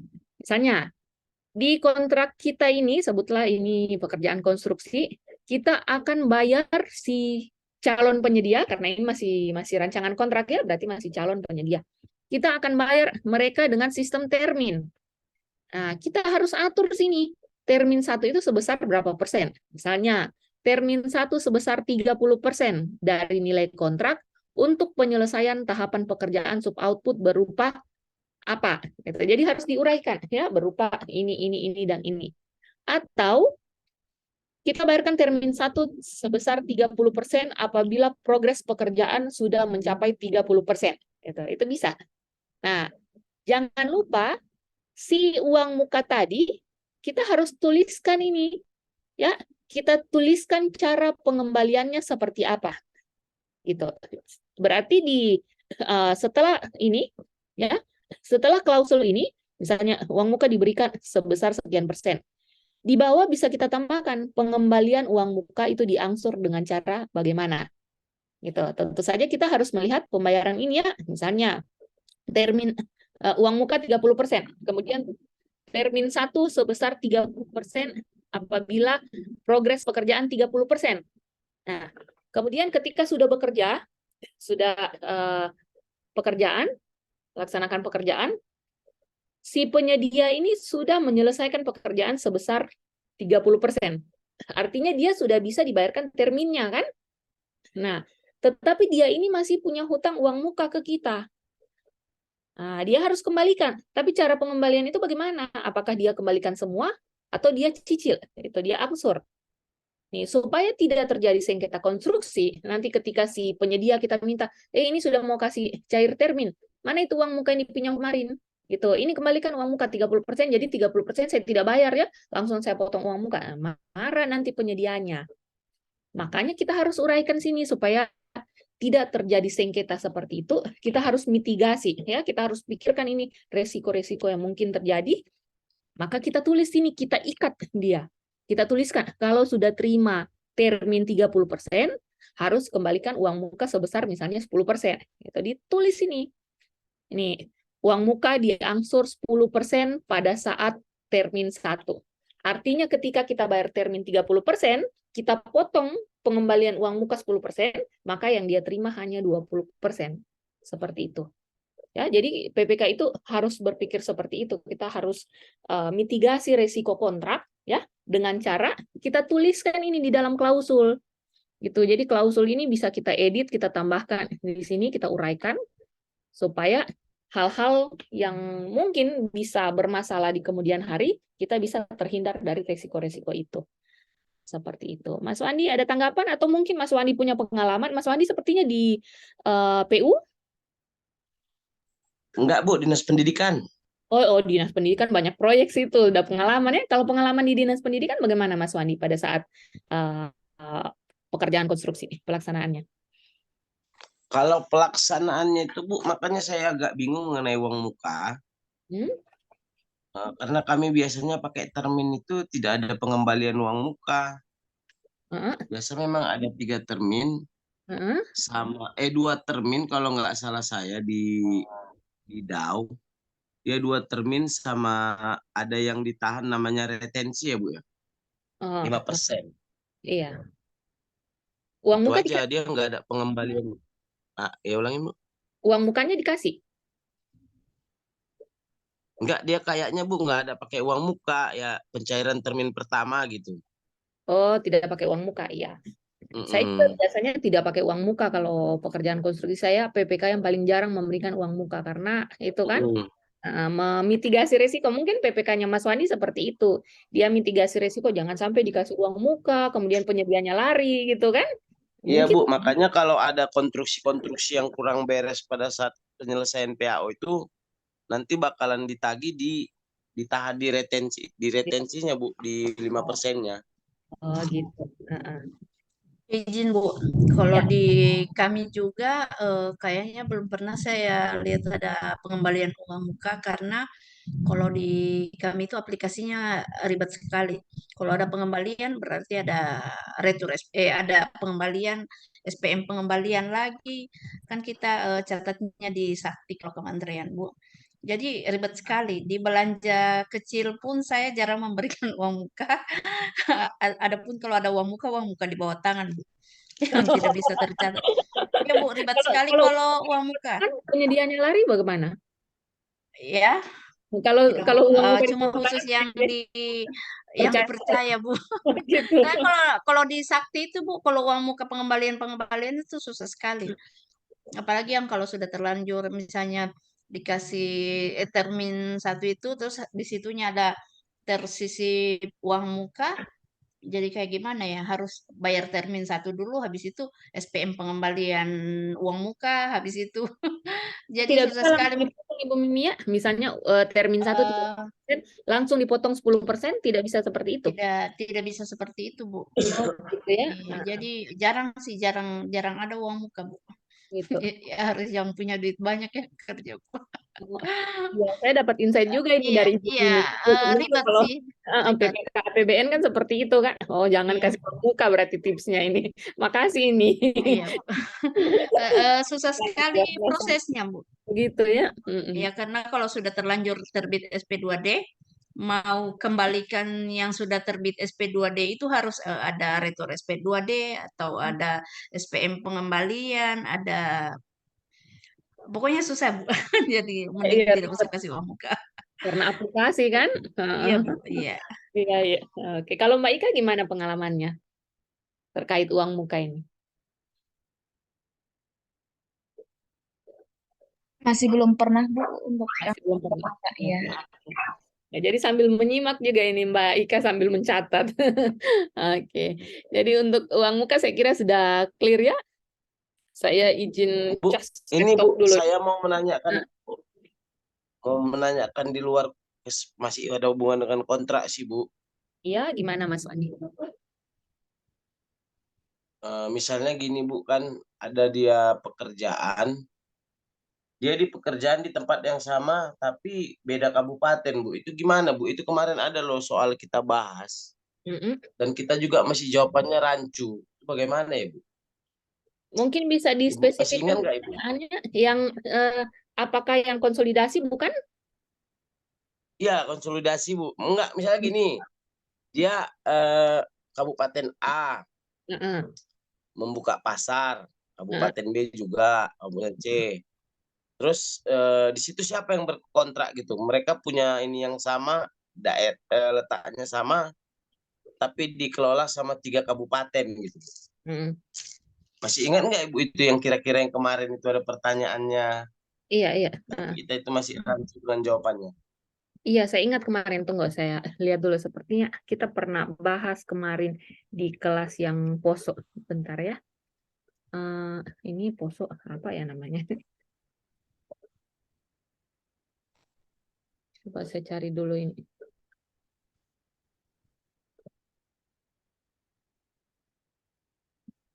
Iya, kemarin sempat dibahas yang pasar. Coba saya cari dulu. Konsolidasi itu, seingat saya. Oh ini, mana ya? Next saja. Bentar, sudah ketemu ini kayaknya. Yang ini kayaknya. Bentar. Oh ini. Nah, ini ketemu Mas Wandi. Kalau Soalnya belum dapat Bu, nggak apa-apa Bu. Next saja Bu, nah, lanjut aja Bu. Nanti terganggu juga sama teman-teman. ketemu ini. Ini kan? Yang ini mana ya? Nah, ini kan soalnya kelihatan? Betul nggak? Maaf Bu, putus-putus Bu. Ini di layarnya sudah muncul? Ini sepertinya soalnya. Belum Bu, masih putus-putus. Oh, belum muncul yang lain gimana? Layarnya sudah Muncul, muncul. Bu. Muncul. Di saya muncul. Jadi saya bacakan ya, Mas Wandi sepertinya Oh, belum. udah. Sudah? Oh, Muncul, oke. Yang ini kayaknya soalnya ya. Pemerintah Kabupaten Tentram Sejahtera, Cinta Damai dan Subur Makmur berada di lokasi yang berdekatan. Jadi ketiga pemerintah kabupaten tersebut merencana akan melakukan pengadaan pekerjaan konstruksi pembangunan pasar terpadu dengan nilai 15 miliar bersumber dari ketiganya. Dengan rincian Kabupaten A 200 miliar, Kabupaten B 125 miliar, Kabupaten C 175 miliar. Nah, mekanisme pengadaannya seperti apa ini? Kalau ada 3 kabupaten, kemudian mereka akan dikonsolidasi kan? Itu mereka proses pemilihannya akan digabung. Seperti apa ini kira-kira? Nah, ini ada pilihannya. Yang ini kan Mas Wandi soalnya kan? Iya betul Bu, betul Bu. Oke. Yang A, ketiga pemerintah kabupaten melakukan konsolidasi kebutuhan dengan output yang berbeda. Gitu. Jadi kita lihat kembali soalnya. Ini konsolidasi, gitu. Konsolidasi lokasi berdekatan. Lokasi berdekatan. Kemudian yang paling tepat bagaimana ini? Ya, mekanismenya. Yang pertama, ketiga pemerintah kabupaten melakukan konsolidasi kebutuhan dengan output yang berbeda. Nah, ini bisa saja benar ya. Jadi kalau soal ujian itu teman-teman biasanya opsinya ini benar semua gitu. Biasanya seperti itu. Tetapi kita diminta untuk mencari yang paling tepat gitu. Nah, sehingga kalau yang A, kalau menurut saya ini benar ya, tetapi belum tentu tepat. Sehingga kita harus baca opsi yang lain gitu. Opsi yang B. Beberapa paket pengadaan barang jasa senilai 200 miliar, ini 125 miliar, dan 175 miliar dilakukan pada 3 pelaksana pengadaan. Bagaimana? Apakah dipisahkan pengadaan itu? Itu bisa saja benar juga. Gitu. Sekarang yang C. Pemilihan penyedia harus dilakukan oleh Pokja pemilihan dari salah satu pemerintah kabupaten. Kalau ini kurang tepat. Karena untuk konsolidasi, ya tadi ada kabupaten, 3 kabupaten kan? Artinya ini harus dikonsolidasi. Yang bisa melakukan konsolidasi bukan salah satu UKPBJ, gitu. Jadi misalnya Pokja, Kabupaten A, Kabupaten B, Kabupaten C akan konsolidasi. Tetapi yang melakukan konsolidasi UKPBJ Kabupaten A itu tidak bisa, gitu. Karena yang mengkonsolidasi yang di atasnya. Dalam hal ini Pokja provinsi, gitu ya. Nah, jadi Pokja provinsi mereka lah yang akan melakukan konsolidasi. Sehingga yang C ini kurang tepat. Kemudian yang D, masing-masing PPK akan berkontrak dengan penyedia yang sama sesuai lingkup pekerjaan yang dituangkan dalam kontrak. Gitu. Nah, kalau yang D ini bisa saja betul ya. Jadi masing-masing PPK akan berkontrak dengan penyedia yang sama. Nah, konsolidasi itu ketika tiga kabupaten tadi dikonsolidasi paketnya dari yang 200 miliar, 125 miliar, 175 miliar karena sejenis sama-sama konstruksi, sama-sama pembangunan pasar sehingga dilakukan konsolidasi. Konsolidasi ini bisa menghasilkan satu penyedia, satu pemenangnya, satu penyedia untuk kontrak bersama dengan 3 kabupaten tadi, 3 PPK kabupaten, dan bisa menghasilkan 3 penyedia. Gitu, 3 penyedia untuk berkontrak dengan masing-masing kabupaten. Bisa seperti itu. Ataupun satu penyedia itu, tetapi tidak kontrak bersama, bisa kontrak masing-masing. Bisa seperti itu. Gitu. Sehingga yang opsi D ini bisa saja benar. Gitu. Jawabannya benar, tetapi belum tentu tepat. Ya. Sehingga kita harus baca lagi yang E ini. Ini agak pusing juga soalnya. Yang E. PA salah satu pemerintah kabupaten melakukan serah terima pengadaan barang jasa untuk mengurangi beban kerja. PA salah satu pemerintah kabupaten melakukan serah terima pengadaan barang jasa untuk mengurangi beban kerja. Sepertinya ini kurang tepat ya. Nih, kalau di sini pertanyaannya mekanisme pengadaannya. Nah, berarti yang benar dari 5 opsi ini antara A, B, ataupun D. Gitu. D. Nah, jadi mana yang paling tepat ini antara 3 ini? Apakah ketiga pemerintah kabupaten melakukan konsolidasi kebutuhan dengan output yang berbeda? Itu kita lihat Kayaknya D, Bu ya. Kayaknya D. Nah, Masing-masing PPK akan berkontrak dengan penyedia yang sama sesuai lingkup pekerjaan. Ya. Nah, jadi kita lihat kembali ini soalnya ini habis 3 menit ini kita bahas. Soal sulit berarti. Jadi 3 kabupaten, kemudian kontrak ini bersumber dari ketiganya dengan rincian ini mekanisme pengadaan. Iya, kalau menurut saya sih saya sepakat dengan Ibu Mimi ya. Sepertinya yang D ini yang paling tepat. Masing-masing PPK akan berkontrak dengan penyedia yang sama sesuai lingkup pekerjaan yang dituangkan dalam kontrak. Kalau A kan outputnya berbeda. Nah, kalau ini kan outputnya sama kan, satu pasar. Betul. Sepertinya itu, saya juga sepakat sih dengan Ibu Mimi. Kalau Mas Soadi gimana pendapatnya?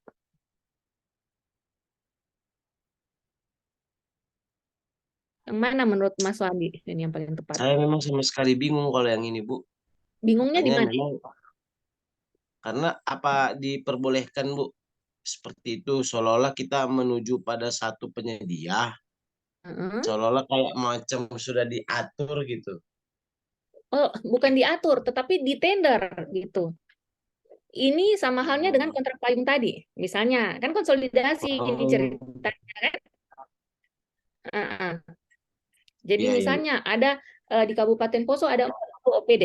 40 OPD ini masing-masing ada pengadaan ATK-nya. Daripada masing-masing kita proses pemilihan penyedia, yang OPD A mungkin kita tender, yang OPD B mungkin kita pengadaan langsung, OPD C kita pengadaan langsung. Itu kan ribet, tidak efisien, tidak efektif kan?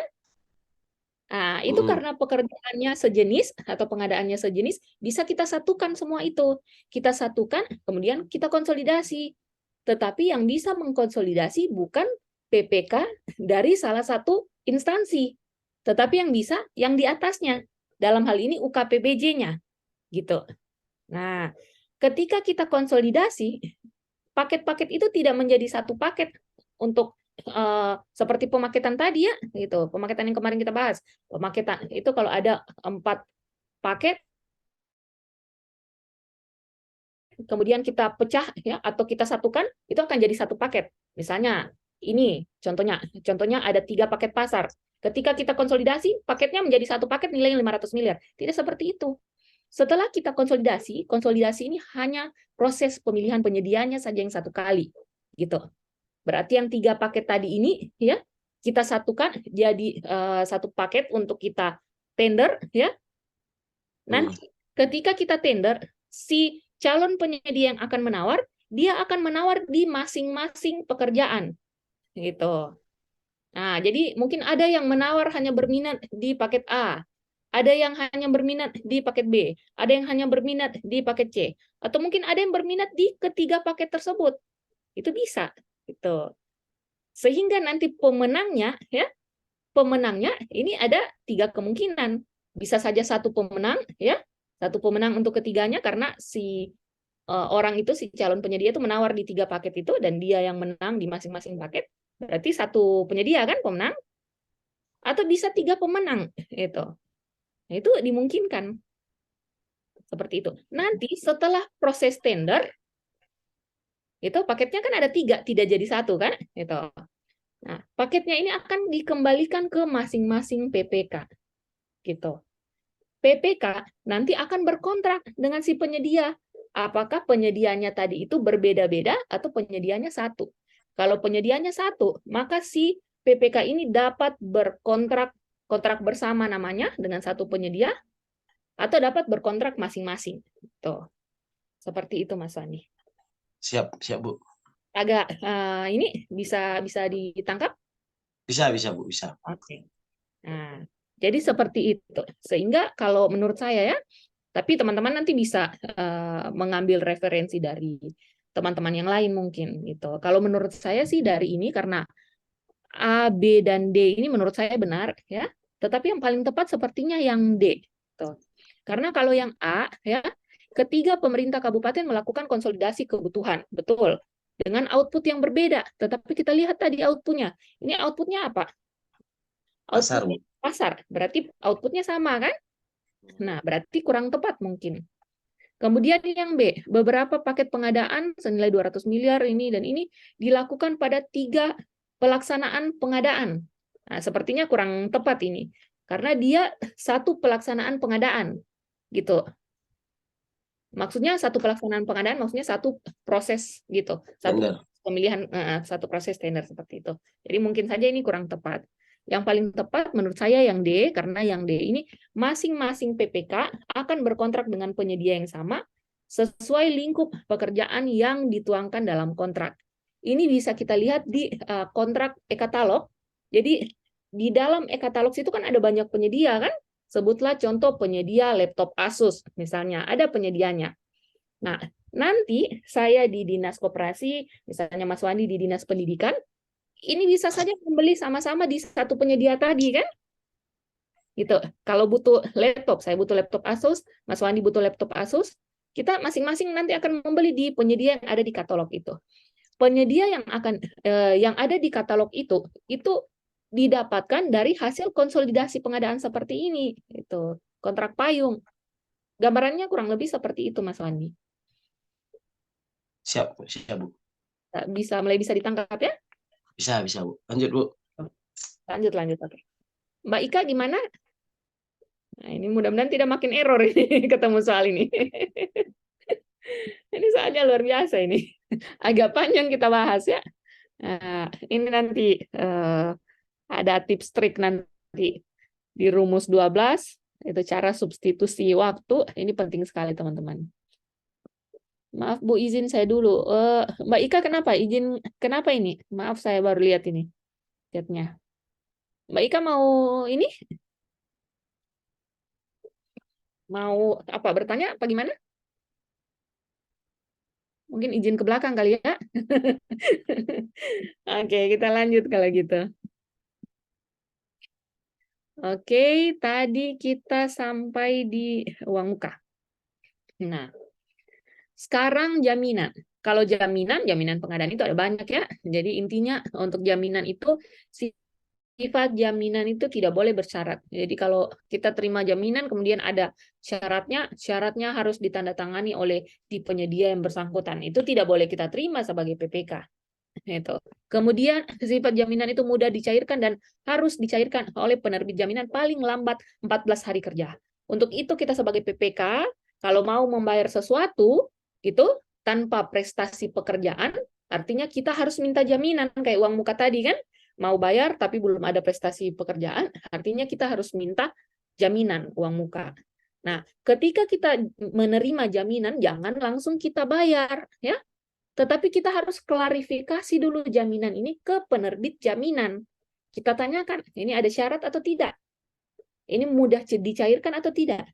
Dan ini, kita katakan ke si penerbit jaminan, ini harus Anda cairkan ya, paling lambat 14 hari kerja kalau terjadi sesuatu hal yang tidak diinginkan.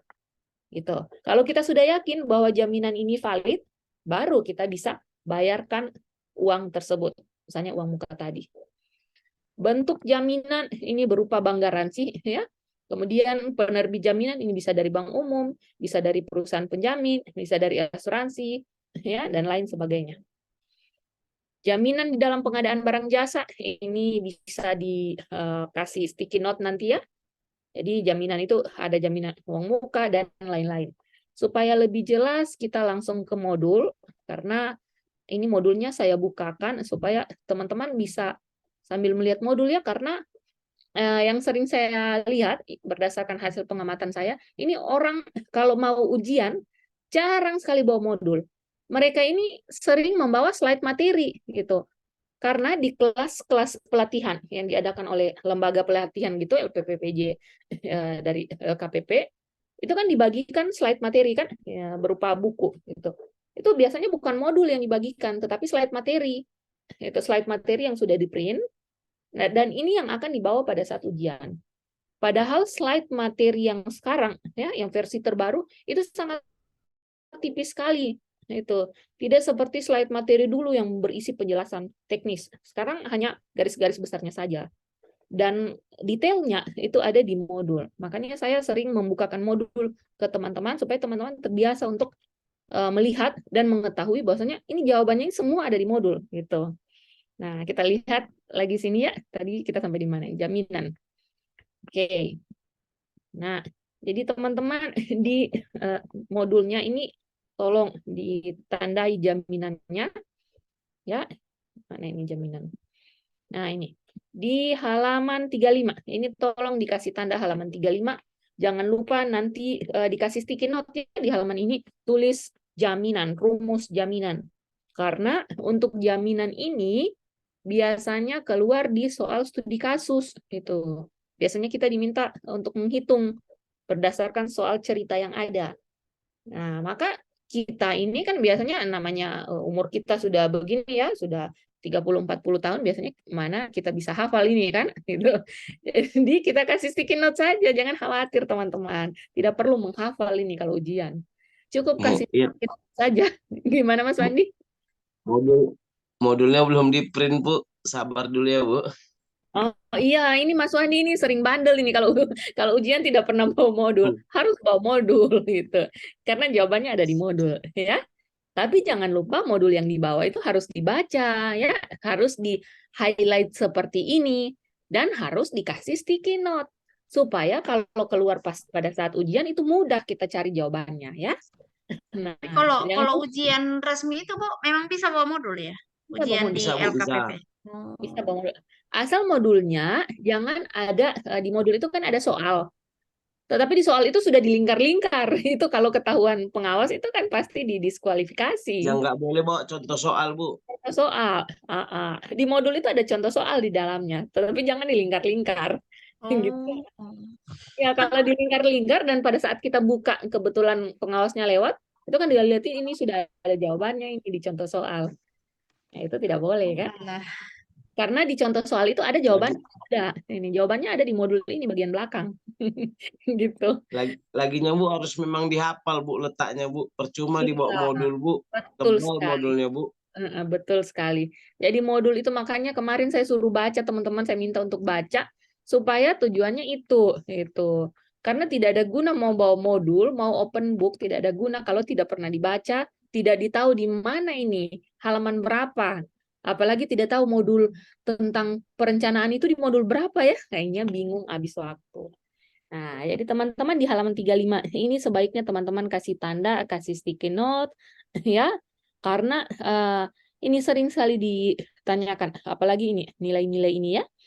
Nah, jadi jaminan penawaran ini hanya untuk pekerjaan konstruksi dan pengadaan barang jasa yang dilakukan secara terintegrasi. Sehingga kalau ada soal ya nomor 1 sampai 70 soal pemahaman, kemudian ditanyakan jaminan penawaran berlaku untuk apa? Kemudian ada opsi-opsinya. A, konsultansi, B, pengadaan barang, C, konstruksi. Nah, teman-teman kan sudah tahu jawabannya kan? Biasanya kita blank, aduh apa jawabannya? Padahal ada di modul gitu. Jaminan penawaran hanya untuk konstruksi atau pekerjaan terintegrasi. Kemudian ada lagi contoh soal, biasanya soal studi kasus. Itu dibuatkan ceritanya. Ini si penyedia ke sini ke situ. Jadi soal ujian itu memang seperti itu. Ada mediocrity-nya, skenario-nya ya. Skenario-nya itu supaya kita bisa masuk ke dalam soal itu, kita terbawa dengan ceritanya. Padahal kita harus fokus ke kata kunci. Kata kuncinya itu misalnya di bagian bawah. Ini di rumus 12 nanti saya jelaskan ya. Itu di soal itu biasanya bagian paling bawah ada pertanyaan, itu kata kuncinya, itu intinya dari soal gitu. Nah, jadi kita harus menemukan kata kunci itu. Misalnya di soal itu kata kuncinya atau inti dari soal itu adalah kita diminta untuk menghitung jaminan penawaran, misalnya seperti itu. Nah, maka kita harus tahu rumusnya ya. Rumusnya ini 1 sampai 3% kali nilai HPS. Baru kita masuk ke soal, ke skenario soal. Di skenario soal kita cari ini nilai HPS karena kita akan menghitung kan. Berarti kita cari berapa nilai HPS, misalnya 1 miliar. Nah, kemudian kita kalikan 1% kali 1 miliar berapa. Baru kita cari opsinya. Itu. Opsinya yang mana yang paling tepat? Kalau bukan 1 kali 1 miliar, mungkin saja 3 kali 1 miliar. Mana yang paling mendekati di antara opsi A, B, C, dan juga D. Seperti itu. Nah, kemudian untuk ketika pekerjaan terintegrasi ya, jadi karena pekerjaan terintegrasi itu tidak ada HPS-nya, hanya ada pagu anggaran, berarti rumus ini bukan dikali HPS, tetapi dikalikan pagu anggaran. Itu. Kalau untuk pekerjaan terintegrasi.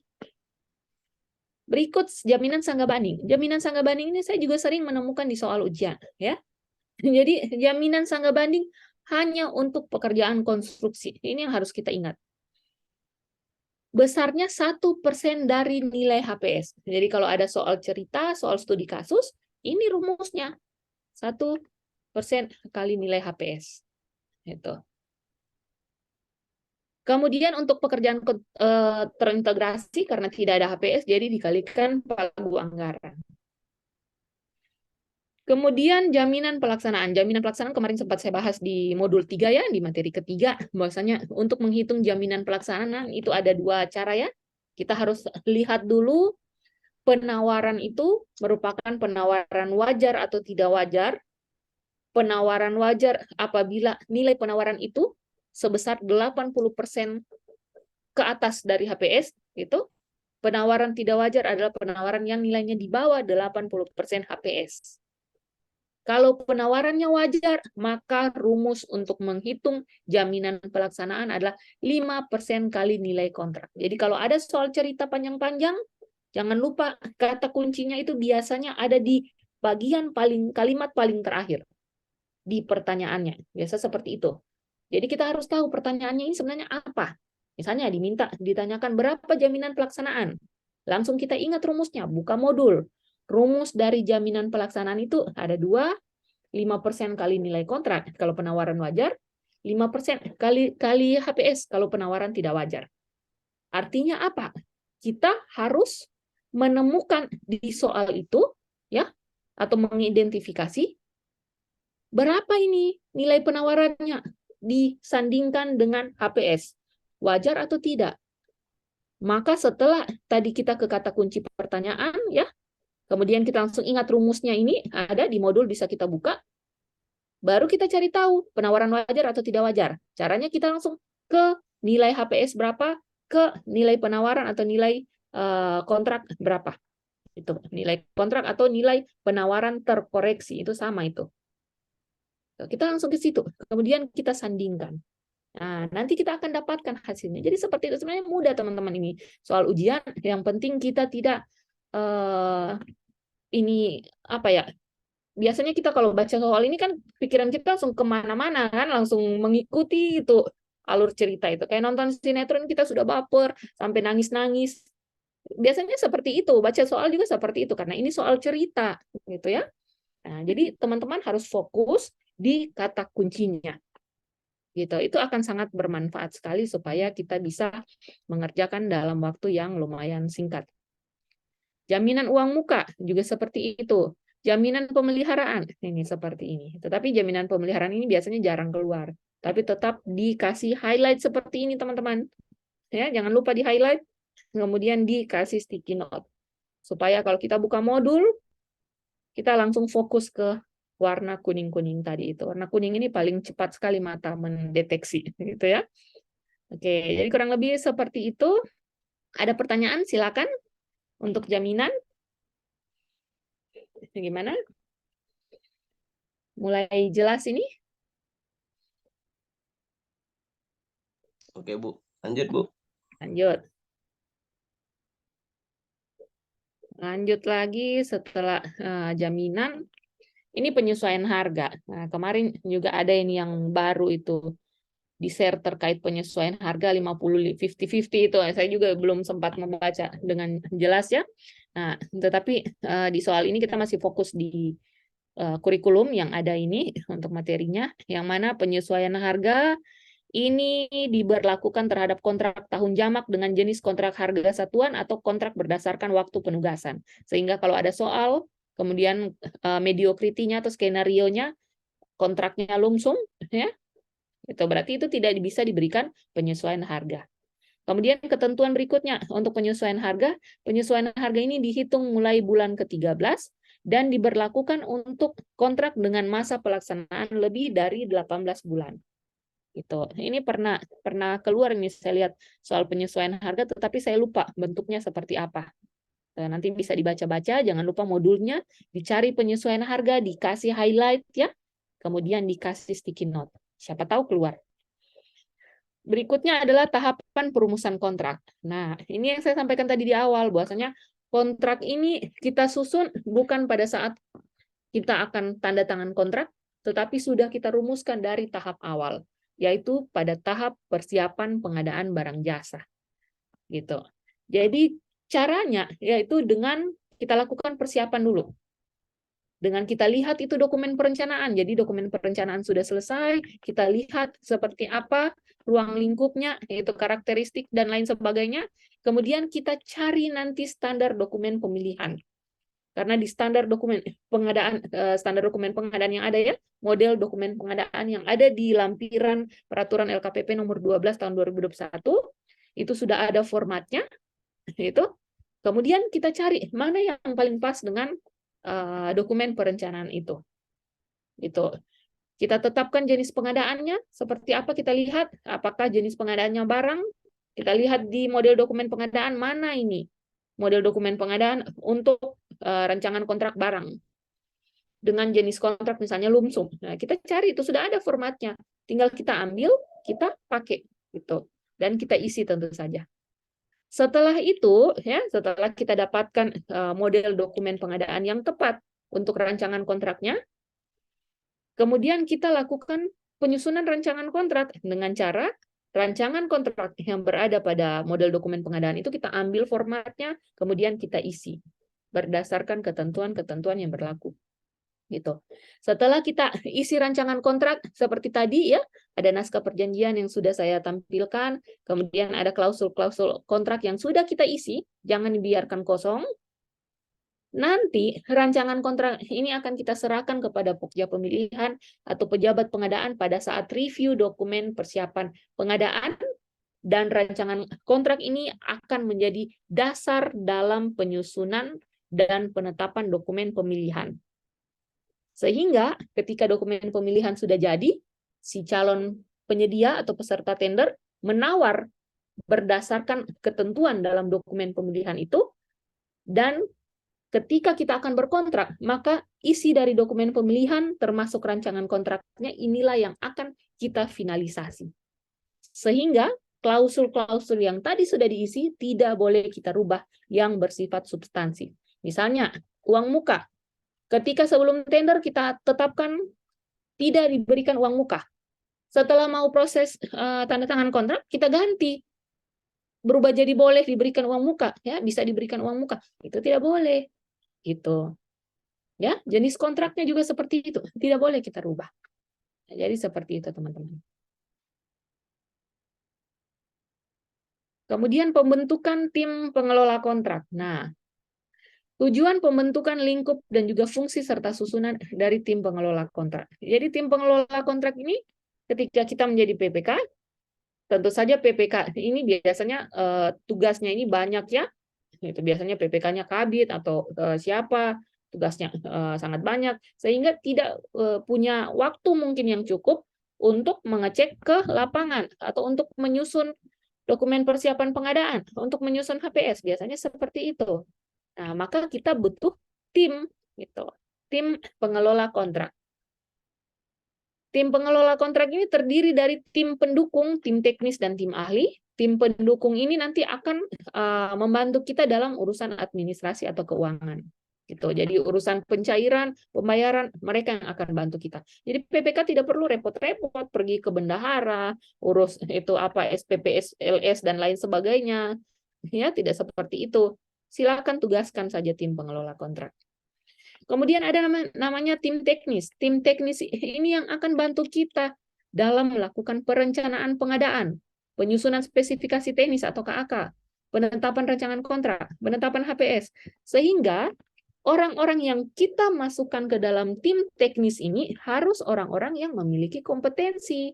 Itu sesuai dengan lingkup pekerjaan kita. Misalnya, kita ada pekerjaan konstruksi. Yang menyusun HPS tentu saja orang-orang konstruksi situ. Begitu juga tenaga ahli. Tenaga ahli ini apabila kita butuhkan, ya, misalnya kita butuh mungkin konsultan atau butuh penasehat atau butuh siapa, silakan kita tetapkan sebagai tim kita. Dan ini di SK-kan. Jangan lupa dikasih honor. Makanya di tahap perencanaan itu dipikirkan itu biaya pendukung Kalau kita butuh tim pengelola kontrak, anggarkan honornya. Gitu. Jangan nanti pelaksanaan baru kita pusing. Aduh, mau panggil orang bantu kita, honornya dari mana ya? Gitu. Hanya cubit-cubit anggaran yang tidak seharusnya kita kurangi seperti itu. Kemudian ini ada pengendalian kontrak dan lain-lain. Namun saya lihat di sini sudah jam 9 malam ya untuk waktu ini. Gimana teman-teman? Kita akan lanjutkan atau kita sambung besok? Khawatirnya teman-teman sudah tidak bisa mengikuti. Gimana? Disambung besok lagi, Bu. Besok ya, ini supaya Ibu. tidak terlambat karena memang agak Iya, Bu. panjang untuk materi kontrak ini ya. Siap Bu. Besok ya. Mengikutin. Oke, mantap. Belum keburu ujian kan Mas Wandi ya? Belum? Belum tahu Bu, kayaknya kalau belum nangkap juga ya diundur lagi lah Bu. Betul. Ya, dikasih sip dulu. Ngapain buru-buru Betul. tapi nggak lulus Bu? Betul. Iya. Oke, Karena jadi saya kayaknya Bu perlunya di trik cara membuka modul Bu. iya, kalau menurut saya begitu karena Mas Wandi kan kemarin 2 kali tidak bawa modul kan? Iya, saya Iya. lanang celup Bu. Iya, sering begitu memang ini orang-orang yang sudah pengalaman mengerjakan proyek ya, sering seperti itu. Jadi superhero di dalam ruang ujian. Gimana? Lanang celup Bu, lama nangkap cepat lupa. Oh gitu ya. Oke, berarti solusinya ini modul ya, tidak perlu hafal. Iya, Modulnya sepertinya saja. iya. Betul. Sepertinya cara membuka modul triknya kira-kira gimana Bu sama pembahasan soal yang mendekati yang pernah ujian gitu Bu. Betul. Makanya untuk materi ini saya terus mengikuti, bukan berarti tidak mengikuti materi yang Ibu sampaikan. Hanya ya sebatas untuk ya biar diingat modul mana kira-kira halaman berapa gitu Bu. Oke. Luar biasa Mas Wandi. Iya, jadi semoga nanti ketika ujian kita semua bisa lulus. Tentu saja teman-teman sebaiknya mencatat ya apapun yang teman-teman dapatkan di setiap kelas ini. Namanya kita ini manusia ya, sering lupa. Jadi di setiap kelas ini usahakan bisa mengambil insight apapun ya yang teman-teman dapatkan untuk nanti dimanfaatkan ketika kita akan ujian. Itu akan sangat berguna sekali gitu. Terima Siap, Bu. kasih teman-teman untuk malam ini ya. Sampai ketemu besok malam ya di jam yang sama. Oke, Assalamualaikum Siap. warahmatullahi wabarakatuh dan selamat malam. Sampai ketemu lagi. Terima kasih Bu. Waalaikumsalam. Terima kasih, Bu. Sama-sama, Ibu Mimi.